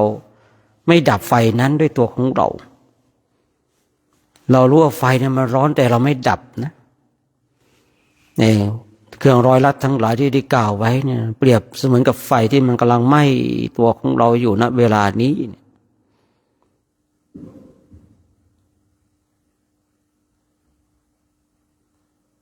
แต่บางคนบางท่านนั้นก็ยอมนั้นไอ้ไฟนั้นไหม้ตัวเองแล้วก็บ่นทุกข์เหลือเกินพุทธเจ้าของเราสอนวิธีในการดับไฟนะไฟในใจของเราไฟที่มันกำลังไหม้เราอยู่ณเวลานี้แต่เราไม่ดับเองถ้าเราดับเองเราก็สบายเย็นสบาย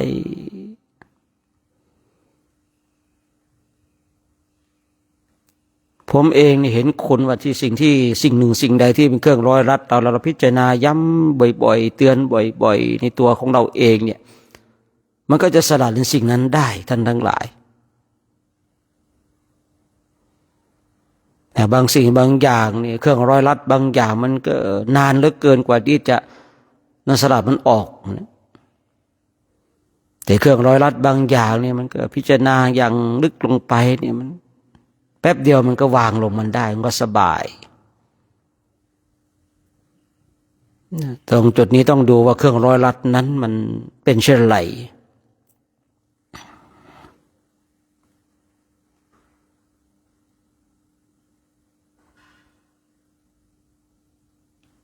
เราฝึกฝนอบรมเพื่อที่จะเข้าสู่อริยมรรคอริยผลเนี่ยมันจะมีเชือกมันผูกเราอยู่ยังมีเครื่องร้อยรัดผูกเราอยู่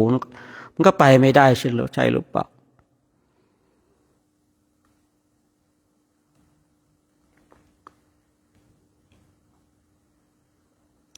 ถ้าอุปมาก็เหมือนเราเนี่ยเป็นนกที่อยู่ในกรงอยู่นี่มันถูกขังอยู่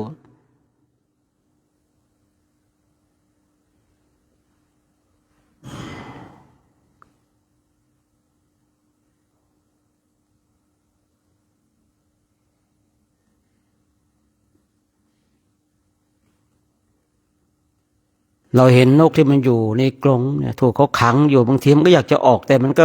เวลาออกไปได้แล้วมันก็ไม่ออกอย่างแท้จริงเนี่ยนะในเราเองบางทีก็เป็นเช่นนั้นนะการฝึกฝนการอบรมย้ำบ่อยๆเตือนบ่อยๆพิจารณาเห็นโทษในสิ่งที่เป็นเครื่องร้อยลัดสำหรับตัวของเราเองเนี่ยย้ำอยู่อย่างนั้นนะท่านทั้งหลายบางครั้งเนี่ยพิจารณาแค่วันเดียวมันไม่เพียงพอสำหรับทำลายเครื่องร้อยลัดนั้น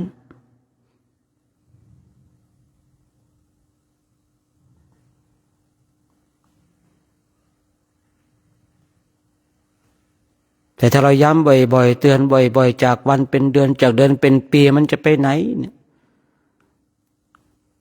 อย่างสมมติว่าเราติดในรูปมีรูปเป็นเครื่องร้อยลัดเนี่ย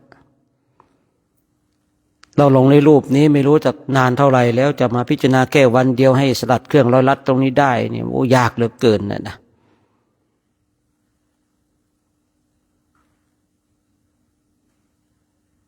ย้ำอยู่อย่างนั้นเตือนอยู่อย่างนั้นทำอยู่อย่างนั้นเนี่ยแต่ตรงจุดนี้เราต้องรู้ก่อนนะว่าสิ่งหนึ่งสิ่งใดหรือสิ่งใดที่เป็นเครื่องร้อยลัดสำหรับตัวของเราเองเราต้องรู้ตรงนี้ก่อน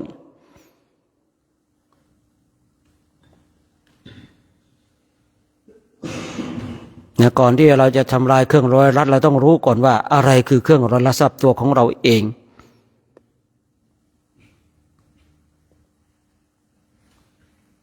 นะคงไม่มีใครนะที่เข้าไปถามคนอื่นว่าสำหรับตัวผมเองอะไรเป็นเครื่องร้อยลัดเนี่ยอันนี้ช่างโง่เขลานัก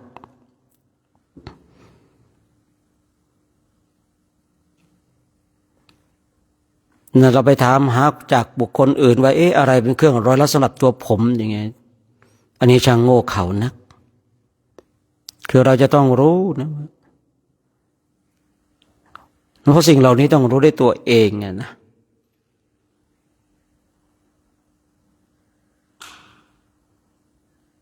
วันนี้เรายังไม่รู้เราก็ต้องทำให้รู้เนี่ย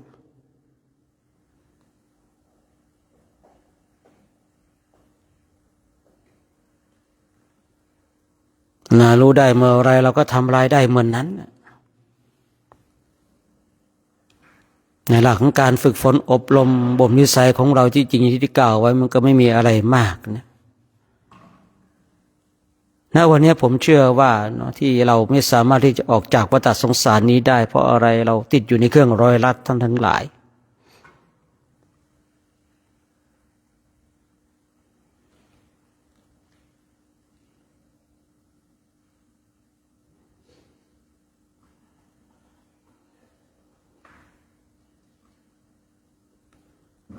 เราจึงจำเป็นต้องมาภาคเพียรภาวนาให้มากทำให้มากเจริญให้มากซึ่งกรรมฐานเพื่อเป็นการย้ำเตือน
เ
การเจริญจิตตภาวนาในช่วงภาคเช้าของวันนี้ก็สมควรแก่เวลานะให้เราท่านทั้งหลายทำความสึกตัวทั่วพร้อมน้อมจิตน้อมใจจิตที่เป็นบุญเป็นกุศลเราจะได้ร่วมกันแผ่เมตตาให้กับผู้มีพระคุณมีบิดามารดาญาติสนิทมิตรสหายและผู้มีอุปการะคุณทุกท่านเราจะได้รับพลังบุญพลังกุศลในที่เราท่านทั้งหลายได้ทำวัดสวดมนต์เลยเจริญธรรมกรรมฐานกันนะเราก็ส่งพลังบุญพลังกุศลที่เราได้กระทำกันนะ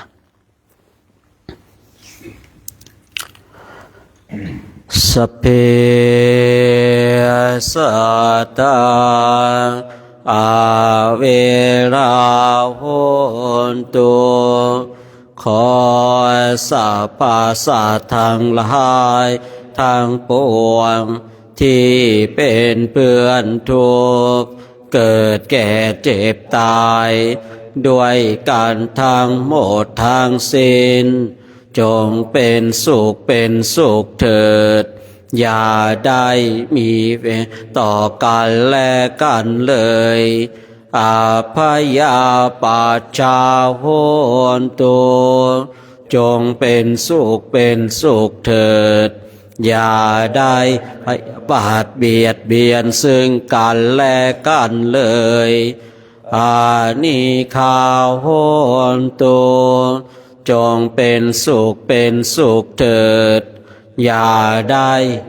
ความทุกข์กายทุกข์ใจเลยสุขีอัตตานังปริหารันตุจงมีแต่ความสุขกายสุขใจรักษาตนให้รอดพ้นจากทุกโทษเวรภัยอันตรายทั้งปวงจงทุกทั่วหน้าเถิดกาตังปุญญาภารังไมหังสาเพภาคีภาวันตุเตขอสัพพสัตว์ทั้งหลายทั้งปวงเหล่านั้นจงเป็นผู้มีส่วนได้เสวยผลบุญที่ข้าพระเจ้าทั้งหลายได้บำเพ็ญแล้วนี้เถิ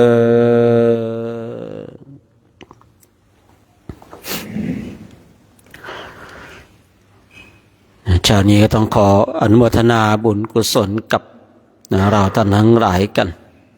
ที่ได้มาร่วมกันสร้างบุญบารมีในช่วงภาคเช้าของวันนี้เมื่อสักครู่นี้ได้ผมเองได้มีโอกาสได้พบพระเดชพระคุณหลวงพ่อนะพระวิเทศโพธิคุณเนาะวันนี้เราคงจะได้ยินได้ฟังนะได้กราบนมัสการพระเดชพระคุณหลวงพ่อกันในช่วงสายๆนะซึ่งเมื่อเช้าเองก็ไปนิมนต์ท่านเนาะแต่ว่าพระเดชพระคุณหลวงพ่อก็ยังมีกิจมีภาระเนาะมีหน้าที่ที่จะต้องทำนะก็เลยช่วงสายๆวันนี้อาจจะได้พูดได้คุยนี่ได้ฟังจากสิ่งทั้งหลายจากพระเดชพระคุณหลวงพ่อกันสิ่งเราได้มาพักที่วัดของพระเดชพระคุณหลวงพ่อเนาะพระเดชพระคุณหลวงพ่อท่านก็มีความเมตตาอนุเคราะห์สงเคราะห์คณะของเราท่านทั้งหลายกันสิ่งเราไปแต่ละที่เราก็มีกฎมีระเบียบของเราเนาะทำหน้าที่ของเราถึงแม้ว่าเราจะมาอยู่ในแดนพุทธภูมิในดินแดนที่พระพุทธเจ้าของเราอุบัติขึ้นยิ่งต้องทำหน้าที่ของเราให้ดีให้มากที่สุดเราก็ได้มาถึงเราก็ต้องมาศึกษามาเรียนรู้เนาะมาตามรอยพระพุทธเจ้าของเราว่าพระองค์ทรงแสดงธรรมพระองค์ทรงปฏิบัติอย่างไรผมเชื่อว่าเรามาที่พุทธกยาเนี่ยคงจะได้ยินได้ฟังคงจะเห็นเรื่องราวต่างๆมากเหลือเกินเนาะเพราะว่าเรื่องราวที่พุทธกยานี่ก็มีมากแต่หลักธรรมที่พระพุทธเจ้าทรงแสดงนั้นก็ยังไม่มีเนาะเพราะว่าพระองค์ได้ ทรงตรัสรู้ที่นี่แต่พระองค์ไม่ได้ทรงแสดงธรรมที่นี่นะที่เราศึกษามากันนู้นน่ะป่าอิสิตนะมฤคทายวันเป็นพระธรรมเทศนากันแรกคือบทธรรมจักรวัฒนสูตรที่พุทธคยานี่เป็นสถานที่อุบัติขึ้นก็จริงแต่ว่าพระองค์ก็ไม่ได้ทรงแสดงธรรมเนาะเพียงแต่พระองค์ทรงพิจารณาธรรมที่พระองค์ได้รู้ได้เห็นได้เข้าใจแต่พระองค์ไม่ได้แสดงนะครับเพียงแต่พระองค์พิจารณาผมชอบใจเนาะที่ธรรมที่พระองค์ทรงแสดงนั้นลึกซึ้งเหลือเกินยากเหลือเกินที่คนทั้งหลายจะเข้าใจเนี่ยท้าวกาพรหมเนี่ยโอ้โหโลกจะชิบหายแล้วว่างั้นพระเจ้ากว่าเจ้าบัตรขึ้นแต่ละพระองค์แต่พระเจ้าพระองค์ได้ทรงพิจารณาในหลักธรรมที่พระองค์ทรงได้รู้ได้เห็นได้เข้าใจว่าเป็นธรรมที่ลึกซึ้งยากกับคนทั้งหลายเป็นเหตุให้ท้าวกาพรหมก็ลงมาจากพรหมโลกนะมาอาราธนาคงจะเป็นธรรมเนียมเนาะเป็นธรรมเนียมของพระพุทธเจ้าทุกๆพระองค์คือท้าวกาพรหมเองก็มาอาราธนาก็เป็นเหตุให้พระพุทธเจ้าของเราได้รับคำอาราธนาหลังจากนั้นพระองค์ก็ทรงหาว่าจะแสดงธรรมกับใครดีเนี่ยใครจะเป็นสักขีพยานในหลักธรรมเนี่ยพระองค์ยังเดินเท้าเปล่าไปจากตรงนี้ไปนู่นเลยพระราณสีนะครับผมใครอยากรู้ว่ากี่กิโลก็กดเอาเองนะกดก็เองกดดูว่าพระองค์เนี่ยออกจากพุทธคยาแล้วไปที่พระราณสีนี่เพื่อที่จะไปแสดงธรรมให้กับปัจจุบันทั้งห้าเนี่ย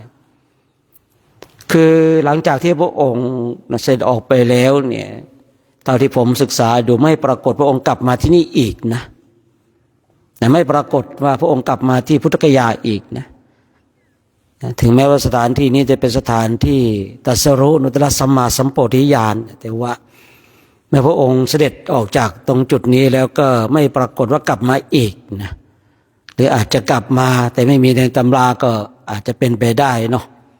หรืออาจจะกลับมาก็ได้ผมอ่านไม่เจอก็ได้เหมือนกันแต่ว่าเท่าที่อ่านเจอว่าไม่ปรากฏว่าพระองค์กลับมาสถานที่นี้อีกนะสถานที่ตรงจุดนี้เนี่ยคือที่พุทธคยาเนี่ย นะครับก็เป็นสถานที่ที่พระองค์ทรงพิจารณาหลักธรรมธรรมทั้งหลายก็หลายๆข้อเนาะหลายๆบทที่พระองค์ทรงแสดงเนี่ยลึกซึ้งเหลือเกินยากเหลือเกินเนี่ยผู้ที่มีสติมีปัญญาน้อยก็ยากนี่ที่จะเข้าถึงแต่บุคคลที่มีสติมีปัญญาก็สามารถเข้าถึงได้ของเรานี่คือพูดง่ายๆว่ายังเข้าไม่ถึงนะบุคคลที่เข้าถึงคืออะไรผู้ที่ได้บรรลุเป็นพระโสดาบันเป็นต้นไปแสดงเข้าถึงธรรมของเรานี่ยังเข้าไม่ถึงนะยังเข้าไม่ถึงในหลักธรรมที่พระเจ้าทรงแสดงยังไม่ชัดเจนพูดง่ายๆเนาะเพราะว่าคือเรายังหลงอยู่ในวัฏฏะนี้เนี่ยยังเข้าไม่ถึงแต่ถ้าเราเข้าถึงในหลักธรรมที่พระเจ้าทรงแสดงอย่างแท้จริงแล้วก็เราจะไม่หลงในวัฏฏะนี้บุคคลใดก็ตามเนาะที่ยังหลงในวัฏฏะนี้แสดงว่ายังเข้าไม่ถึงในหลักธรรมเพียงแต่รู้แนวทางเพียงแต่ศึกษาว่าหลักธรรมที่พระเจ้าทรงแสดงนั้นสามารถนำพาให้สัตว์ทั้งหลายออกจากวัฏฏะสงสารได้เราเป็นเพียงแต่ผู้ศึกษายังเข้าไม่ถึงนะครับแต่ถ้าเข้าถึงเมื่อไรก็หลุดจากวัฏฏะสงสารนี้ก็ไม่ต้องมาเวียนว่ายตายเกิดละผู้ที่มีสติมีปัญญามากเนี่ยจึงจะเข้าถึงหลักธรรมที่พระเจ้าทรงแสดงอย่างแท้จริงจึงไม่น่าแปลกใจหรอกเนาะที่พระองค์ได้ตรัสรู้แล้วเมื่อพระองค์ทรงพิจารณาแล้วทำลึกซึ้งเหลือเกินน่ะยากเหลือเกินที่คนทั้งหลายจะเข้าใจเนี่ยนะอย่างเราท่านทั้งหลายบางทีบวชมากันเดินจงกรมนั่งสมาธิภาคเพียรเนาะเราทำเช่นนี้ก็โอ้โหถึงหรือยังก็ยังไม่รู้อ่ะเนาะทำกันขนาดนี้อ่ะนะถึงหรือยังก็ยังไม่รู้อ่ะเนาะยากเหลือเกินแต่ก็ไม่ใช่เรื่องยากจนทำไม่ได้นะท่านทั้งหลายก็ สามารถที่จะกระทำได้ที่ความภาคเพียรอย่างที่เราท่านทั้งหลายได้กระทำกันเนี่ย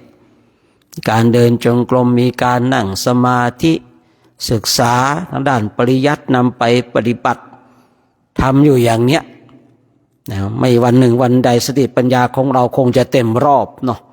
นะคงจะเข้าใจในหลักธรรมอย่างแท้จริงนะในเวลานี้เราก็เข้าใจในหลักธรรมเหมือนกันแต่ยังไม่แท้จริงนะยังสงสัยอยู่นะยังสงสัยหลายๆสิ่งหลายๆอย่างยังสงสัยในวัฏฏะนี้ยังมีเครื่องผูกอยู่แต่ถ้าเราเข้าใจอย่างแท้จริงแล้วไม่สงสัยแล้วนะไม่มีเครื่องผูกไม่มีเครื่องรัดแล้วพร้อมแล้วไปแล้วไม่อยู่แล้วเนี่ยการเกิดเป็นทุกข์เหลือเกินเนี่ยมันไปแล้วนะการแก่เป็นทุกข์การเจ็บเป็นทุกข์การตายการพลัดพรากเป็นทุกข์ล่ะเห็นชัดเจนนะไม่เอาแล้วไม่อยากเกิดไม่อยากแก่ไม่อยากเจ็บไม่อยากตายแล้วนะบุคคลใดตัดตรงจุดนี้ได้ก็สบายเนาะไม่ต้องมาเวียนว่ายตายเกิดไม่ต้องมาทนทุกข์ทรมานนะพุทธคยาเนี่ยเนาะเป็นดินแดนที่เรามาถึงแล้วเราก็ต้องศึกษาศึกษาได้ยินได้ฟังจากครูบาอาจารย์เนี่ยก็ถือว่าเป็นความโชคดีของเราบางคนบางท่านก็มาแป๊บเดียวนะครับผมอย่างเรานี่มาอยู่กันนานเลยเนาะอยู่กันนานฝึกฝนอบรมกันนานภาคเพียรภาวนากันนานเนี่ยที่แน่ๆเนี่ย2 วันที่ผ่านมาเนี่ยเต็มอิ่มเลยเนาะอยู่ที่ใต้ต้นพระศรีมหาโพธิ์เนี่ยเต็มอิ่มวันผมเดินไปก็ได้ยินไปแอบดูนิดนึงก็เห็นเราสวดกันบางรูปก็สวดบางรูปก็นั่งบางรูปก็ปลีกออกมาอันนี้ว่ากันไปเนาะดูตามความเหมาะสมคือไปตรงจุดนั้นเองผมก็คือไม่พูดง่ายๆว่าไม่ไปว่าใครนะครับเนาะดูตัวเองนะดูตัวเองมันก็อยากเดินนั่งภาวนากันเพราะว่าแม่มาถึงตรงจุดนี้ปุ๊บไปจับผิดทำไมท่านต้องมานั่งอย่างนี้อย่างเงี้ยไม่เอาหรอกนะผมก็รู้หลักของผมอยู่นะ ไม่ใช่ว่าโอ้โหคือบางสิ่งบางอย่างเนาะบางสิ่งบางอย่างรู้หลักของตนเองอยู่นะว่าเรามาเพื่ออะไรทำอะไรมีจุดยืนอย่างไรเราจะต้องคอยบอกตัวเองเตือนตัวเองสอนตัวเองว่าเรามาจาริกธุดงค์เพื่ออะไรเนี่ยมีเด็กใหม่เยอะหรือเปล่าเนี่ยใครไม่เคยมาเลยมากี่รูปเยอะหรือเปล่าลองยกมือหน่อยดิใครไม่เคยมาเลยนะโอ้เคยมาเยอะกว่านี่นะอันนี้มือลงครับผมเคยมาเยอะกว่าเนาะเด็กใหม่เนาะเด็กใหม่ในดินแดนนี้ก็ศึกษาเอาเนาะเรียนรู้เอานะผู้ที่เคยมาแล้วก็การโมทนาเนาะมาย้ำเตือนใครโยมก็ถามผมว่าผมมากี่ครั้งแล้วจำไม่ได้แล้วนะ แต่เยอะมากแล้วนะผมมาตั้งแต่ปี2545นะปีแรกแห่งการมาที่ประเทศอินเดียนะครับมาครั้งแรกก็ไม่รู้เรื่องอะไรแล้วครับมาตื่นแขกนะตื่นตาตื่นใจตื่นอะไรเขาบรรยายอะไรฟังไม่รู้เรื่องสักอย่างก็จำไม่ได้สักอย่างนะครับผมแต่มาถึงอยู่นะคือจำไม่ได้หรอกว่าเขาว่าอะไรบ้างเนาะตื่นตาตื่นใจเหมือนของแปลกใหม่เนี่ยครับผมนะพอครั้งที่2ครั้งที่3มาเริ่มมาถึงวันนี้ก็เห็นข้าวของอะไรยังไงก็มันก็เหมือนเดิมใช่หรือเปล่านะมันก็เลยไม่มีอะไรที่ตื่นเต้นแปลกหูแปลกตาเพราะมันเคยชินหูชินตาของเราแล้วนะเดินไปเขาก็จำได้เนี่ยจำเราได้ตลอดเนาะเรานี่เก่งนะมีแขกจำได้เนี่ยแสดงว่าเราเป็นคนสำคัญสำหรับเขานะขนาดเราอยู่ด้วยกันหลายเดือนแล้วยังจำกันไม่ค่อยได้เลยเนาะแขกเห็นหน้าเราปุ๊บจำได้แสดงว่าเราเป็นบุคคลสำคัญสำหรับเขานะเห็นพระคุณเจ้าของเราเดินกันดูกันก็ว่ากันไปเนาะก็คงจะละลายทรัพย์กันพอสมควรแล้วเนาะอันนี้ก็ไม่ว่ากันนะอันนี้ก็ไม่ว่ากันบางสิ่งบางอย่างก็เข้าใจนะครับผมก็เข้าใจแต่ไงเราก็ดูให้มัน เหมาะสมนะครับผมยังไงจะดูน้ำปะนะที่ออกไปถ้าว่าดันก็ดูนะครับผม ไปฉันอะไรยังไงก็ต้องดูให้ดีนะครับผมพิจารณาโดยแยบคายนะเดี๋ยวจะออกเข้าทางปากออกทางตูดนะออกทางตูดไม่พอมันจะออกหลายวันสิครับผมนะยังไงก็ต้องระมัดระวังเรื่องของการขบฉันนะครับผมนะผมเองนะครับผมเองนี่ก็ไม่ค่อยเท่าไหร่นะอาหารอินเดียนะบางทีบางครั้งเรายอมอดมากกว่าเพราะอะไรไม่อยากจะไปทรมานบางทีฉันอะไรไปแล้วท้องเสียมันพุ่งหลายวันเนี่ยมันไม่คุ้มค่าครับผมถ้าเราอดเนี่ยมันอาจจะหิวแค่เพียงแค่แป๊บเดียวเนาะอาจจะหิวอาจจะทรมานแป๊บหนึ่งแต่ถ้าว่าแหมมันพุ่งจูดออกมานี่โอ้โหมันทรมานหลายวันนะครับผมมาเช็คตัวเองมาแบบมาคำนวณตัวเองแล้วยอมอดดีกว่าสำหรับผมนะครับผมยอมอดดีกว่าผมมาอินเดียมาร่วมเดินเนี่ยผมไม่เคยท้องเสียเลยนะเพราะผมจะฉันอะไรเนี่ยผมต้องพิจารณาโดยแยบคายแล้วธาตุของผมมันก็เบานิดนึงเจออะไรที่มันคือมันไม่โออะเดี๋ยวจะมันสั่งออกเลยครับผมมาสั่งออกเลยนะมันไม่เก็บเอาไว้นะผมไม่อยากจะมีแบบเดินไปแล้วห่อสบงอะนะห่อสบงไปบางปีมีนะครับผม บางรูปบางทีเนี่ยเลิกสบงไม่ทันนะครับผมมีนะครับผมเนี่ยเลิกสบงไม่ทันนะไปแล้วโอ้โหเนี่ยอันนี้ก็ว่ากันเราต้องมาเช็คตัวเองต้องมาพิจารณาให้มันแยบคายนะคือบางทีในการที่เราชั้นอาหารของเขาเนี่ยบางทีก็ลำบากอยู่นะแม้แต่น้ำปานะบางอย่างนะแล้วท่านทั้งหลายก็ต้องดูให้ดีนะครับผมเพราะว่าบางช่วงเวลาเราอยู่ในช่วงที่ฟิสดาเดินกลับกันเองแบบเนี้ยเนาะในช่วงนั้นก็ระมัดระวังนะครับผมระมัดระวังนี่เตือนด้วยความหวังดีแต่ถ้าเป็นไปแล้วอย่างไงเนาะโอ้มันพุ่งจุดเราจะได้ประสบการณ์นะครับผมน้ำอ้อยที่เขากำลังปั่นเครื่องกันตุดๆเนี่ยผมก็ไม่เคยเลยนะครับผมนะผมเลยไม่เคยเลยมาเพราะว่าอย่างที่ผมไม่อยากจะแบบเพื่อนกำลังนั่งหรือเดินสบายแล้วไอ้เราเนี่ยไม่ได้นั่งกับเขาเลยไม่ได้เดินกับเขาเลยเนี่ยมัวแต่ไปรักษาตัวเนี่ยมันเสียโอกาสในการมาจาริกทุดงของเราอย่างฉะนั้นก็ต้องพิจารณาให้มันดีนะครับผมมาประเทศอินเดียนี่ต้องเห็นคนอินเดียเขาทานได้นะธาตุของเขาแข็งแรงแล้วนะธาตุของเขาดีแล้วนะแต่ของเรานี่มันไม่เป็นอย่างเขาอะเนาะยังไงก็ต้องระมัดระวังให้ดีนะครับผมพบว่าเราอยู่ที่นี่อีก50 วันนะเนาะประมาณนั้นนะตอนนี้ก็เหลือประมาณ40 กว่าวันแล้วเนาะ40 กว่าวันแล้วฉะนั้นก็ฝากไว้ก็แล้วกันในช่วงวันนี้นะครับผมวันนี้ก็หลังจากที่เราได้กราบพระไหว้พระเสร็จก็ระฆังน่าจะดังเหมือนเดิมนะวันนี้นะ8:30นะทำวัดสวดมนต์หลังจากนั้นเดี๋ยวอาจจะได้กราบนมัสการพระเดชพระคุณหลวงพ่อช่วง9 โมงหลังจากทำวัดสวดมนต์เสร็จเนาะก่อนที่เราจะฉันภัตตาหารอันนี้อาจจะก่อนใช้คำว่าอาจจะก่อนนะครับหรือว่าดูเวลาอื่นๆเดี๋ยวจะแจ้งให้ทราบอีกทีหนึ่งจะได้กราบนมัสการพระเดชพระคุณหลวงพ่อเนาะพระวิเทศโพธิคุณเนี่ยเพราะว่าท่านก็เดินทางมาถึงเมื่อวานมาลำเดียวกับพระเดชพระคุณหลวงพ่อสำเริงเนี่ยนะมาพร้อมกันมาลำเดียวกันเหมือนกันนั่งมาได้ลำเดียวกันได้พูดคุยกับพระเดชพระคุณหลวงพ่อนิดนึงเมื่อสักครู่นี้เนาะเอาละวันนี้ก็ต้องขออนุโมทนาเนาะสาธุการกับเราท่านทั้งหลายเนาะคณะพระภิกษุสงฆ์องค์สามเณรเนี่ยแล้วก็แม่ชีนะอุบาสกอุบาสิกาได้มา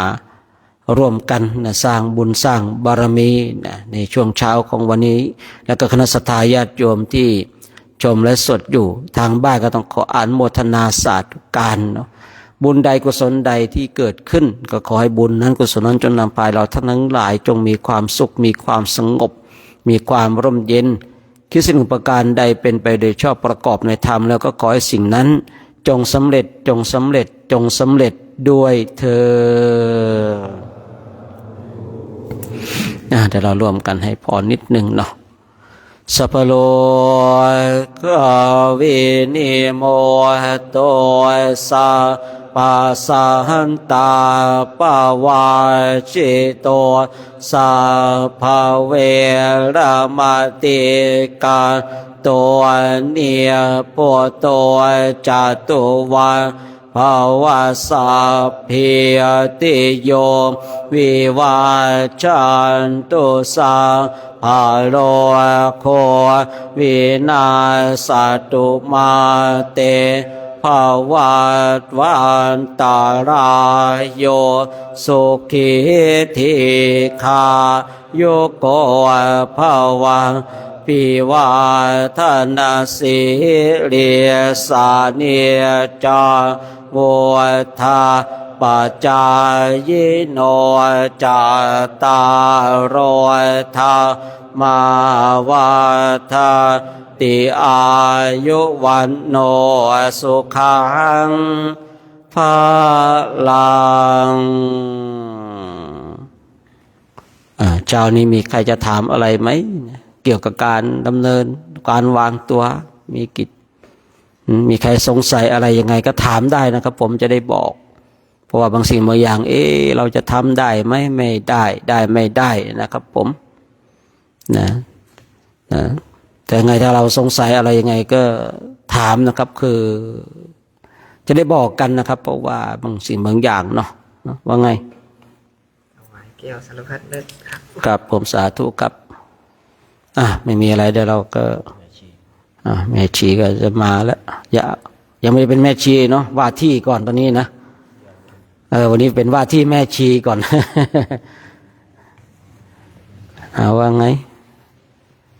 ถวายอะไรนี่น้ำปา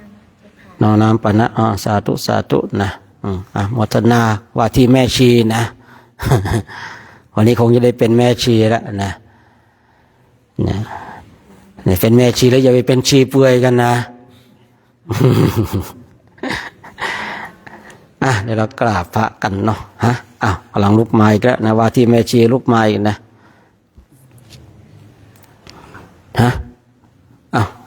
เดี๋ยวก่อนแป๊บนึงเดี๋ยวเอาบุญก่อนนะเขาจะเอาบุญก่อนที่ว่าทำบุญร่วมพระไตรปิฎกถวายพระไตรปิฎกเขียนนิดหน่อยเลขเขียนหน่อยเด้อสาธุนะ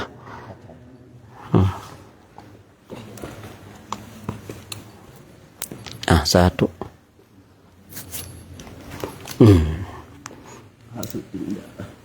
เราก็ว่ากันไปเรื่องของบุญกุศลนะเราไม่ห้ามแล้วก็คุยเรื่องของทานบารมีกันอยู่เนาะเราจะทำได้ก็ทำไม่ได้ก็อนุโมทนาบุญเอานะตรงจุดนี้นะครับผมไงก็เก็บไว้ใช้กันบ้างนะเนาะไงก็เก็บไว้ใช้กันบ้างนะเรื่องของบุญกุศลเนี่ยเป็นเรื่องของเราเองนะครับผมว่าโครงการของเรานี่คือไม่ปิดกั้นนะครับผมอะไรรวมคณะชีกันสาธุนะแม่ชีกับว่าที่แม่ชีนะรวมบุญ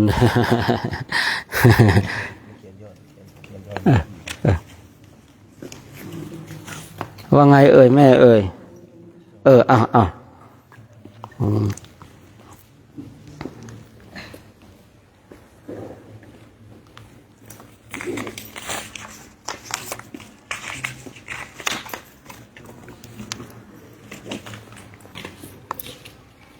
สาธุเนอะนะสาธุสาธุ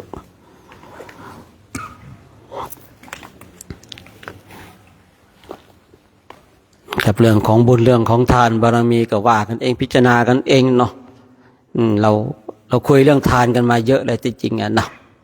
ก็คงจะเข้าใจบางสิ่งบางอย่างแล้วก็พูดคุยกันเนาะไงก็โมทนากับเราท่านทั้งหลายกันได้รวมกันนะถวายจตุปัจจัยกันตามกำลังของเราเท่าที่จะทำได้เนาะเพราะว่าปัจจัยในส่วนนี้ก็จะได้เอาไปเปลี่ยนเป็นอาหารบ้างน้ำปานะบ้างหรือว่าสิ่งใดที่ก่อให้เกิดนะบุญกุศลก็จะได้นำพาไปเนาะนำพาไปทำกันนะเอาละเนาะเดี๋ยวกราบพระพร้อมกันเนาะ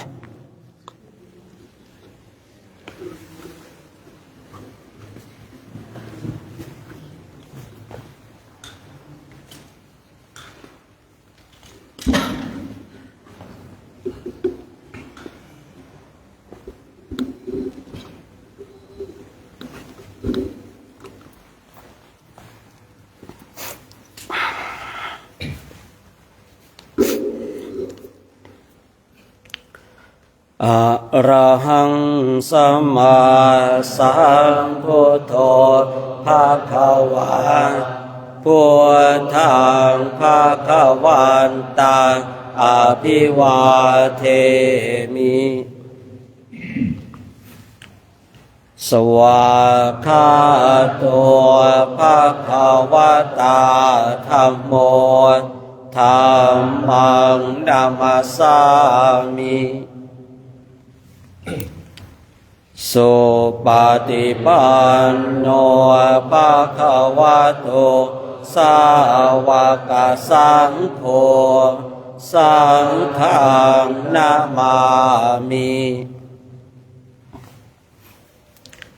มหาตาปิตุโคนาอาหังวันทามิคุโรอุปชาอาจาริยาคุณาอาหังวันทามิน้อมจิตน้อมใจกราบคุณครูบาอาจารย์พร้อมกัน3 ครั้งพร้อมแล้วกราบกราบกราบ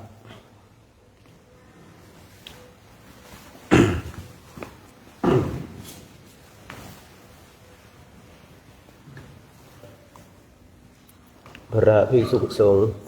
กราบพระใจพระอาจารย์โชคชัยพร้อมกันพร้อมแล้วกราบ สาธุ กราบกราบ สามเณรแม่ชีว่าที่แม่ชีญาติโยมพร้อมแล้วกราบกราบ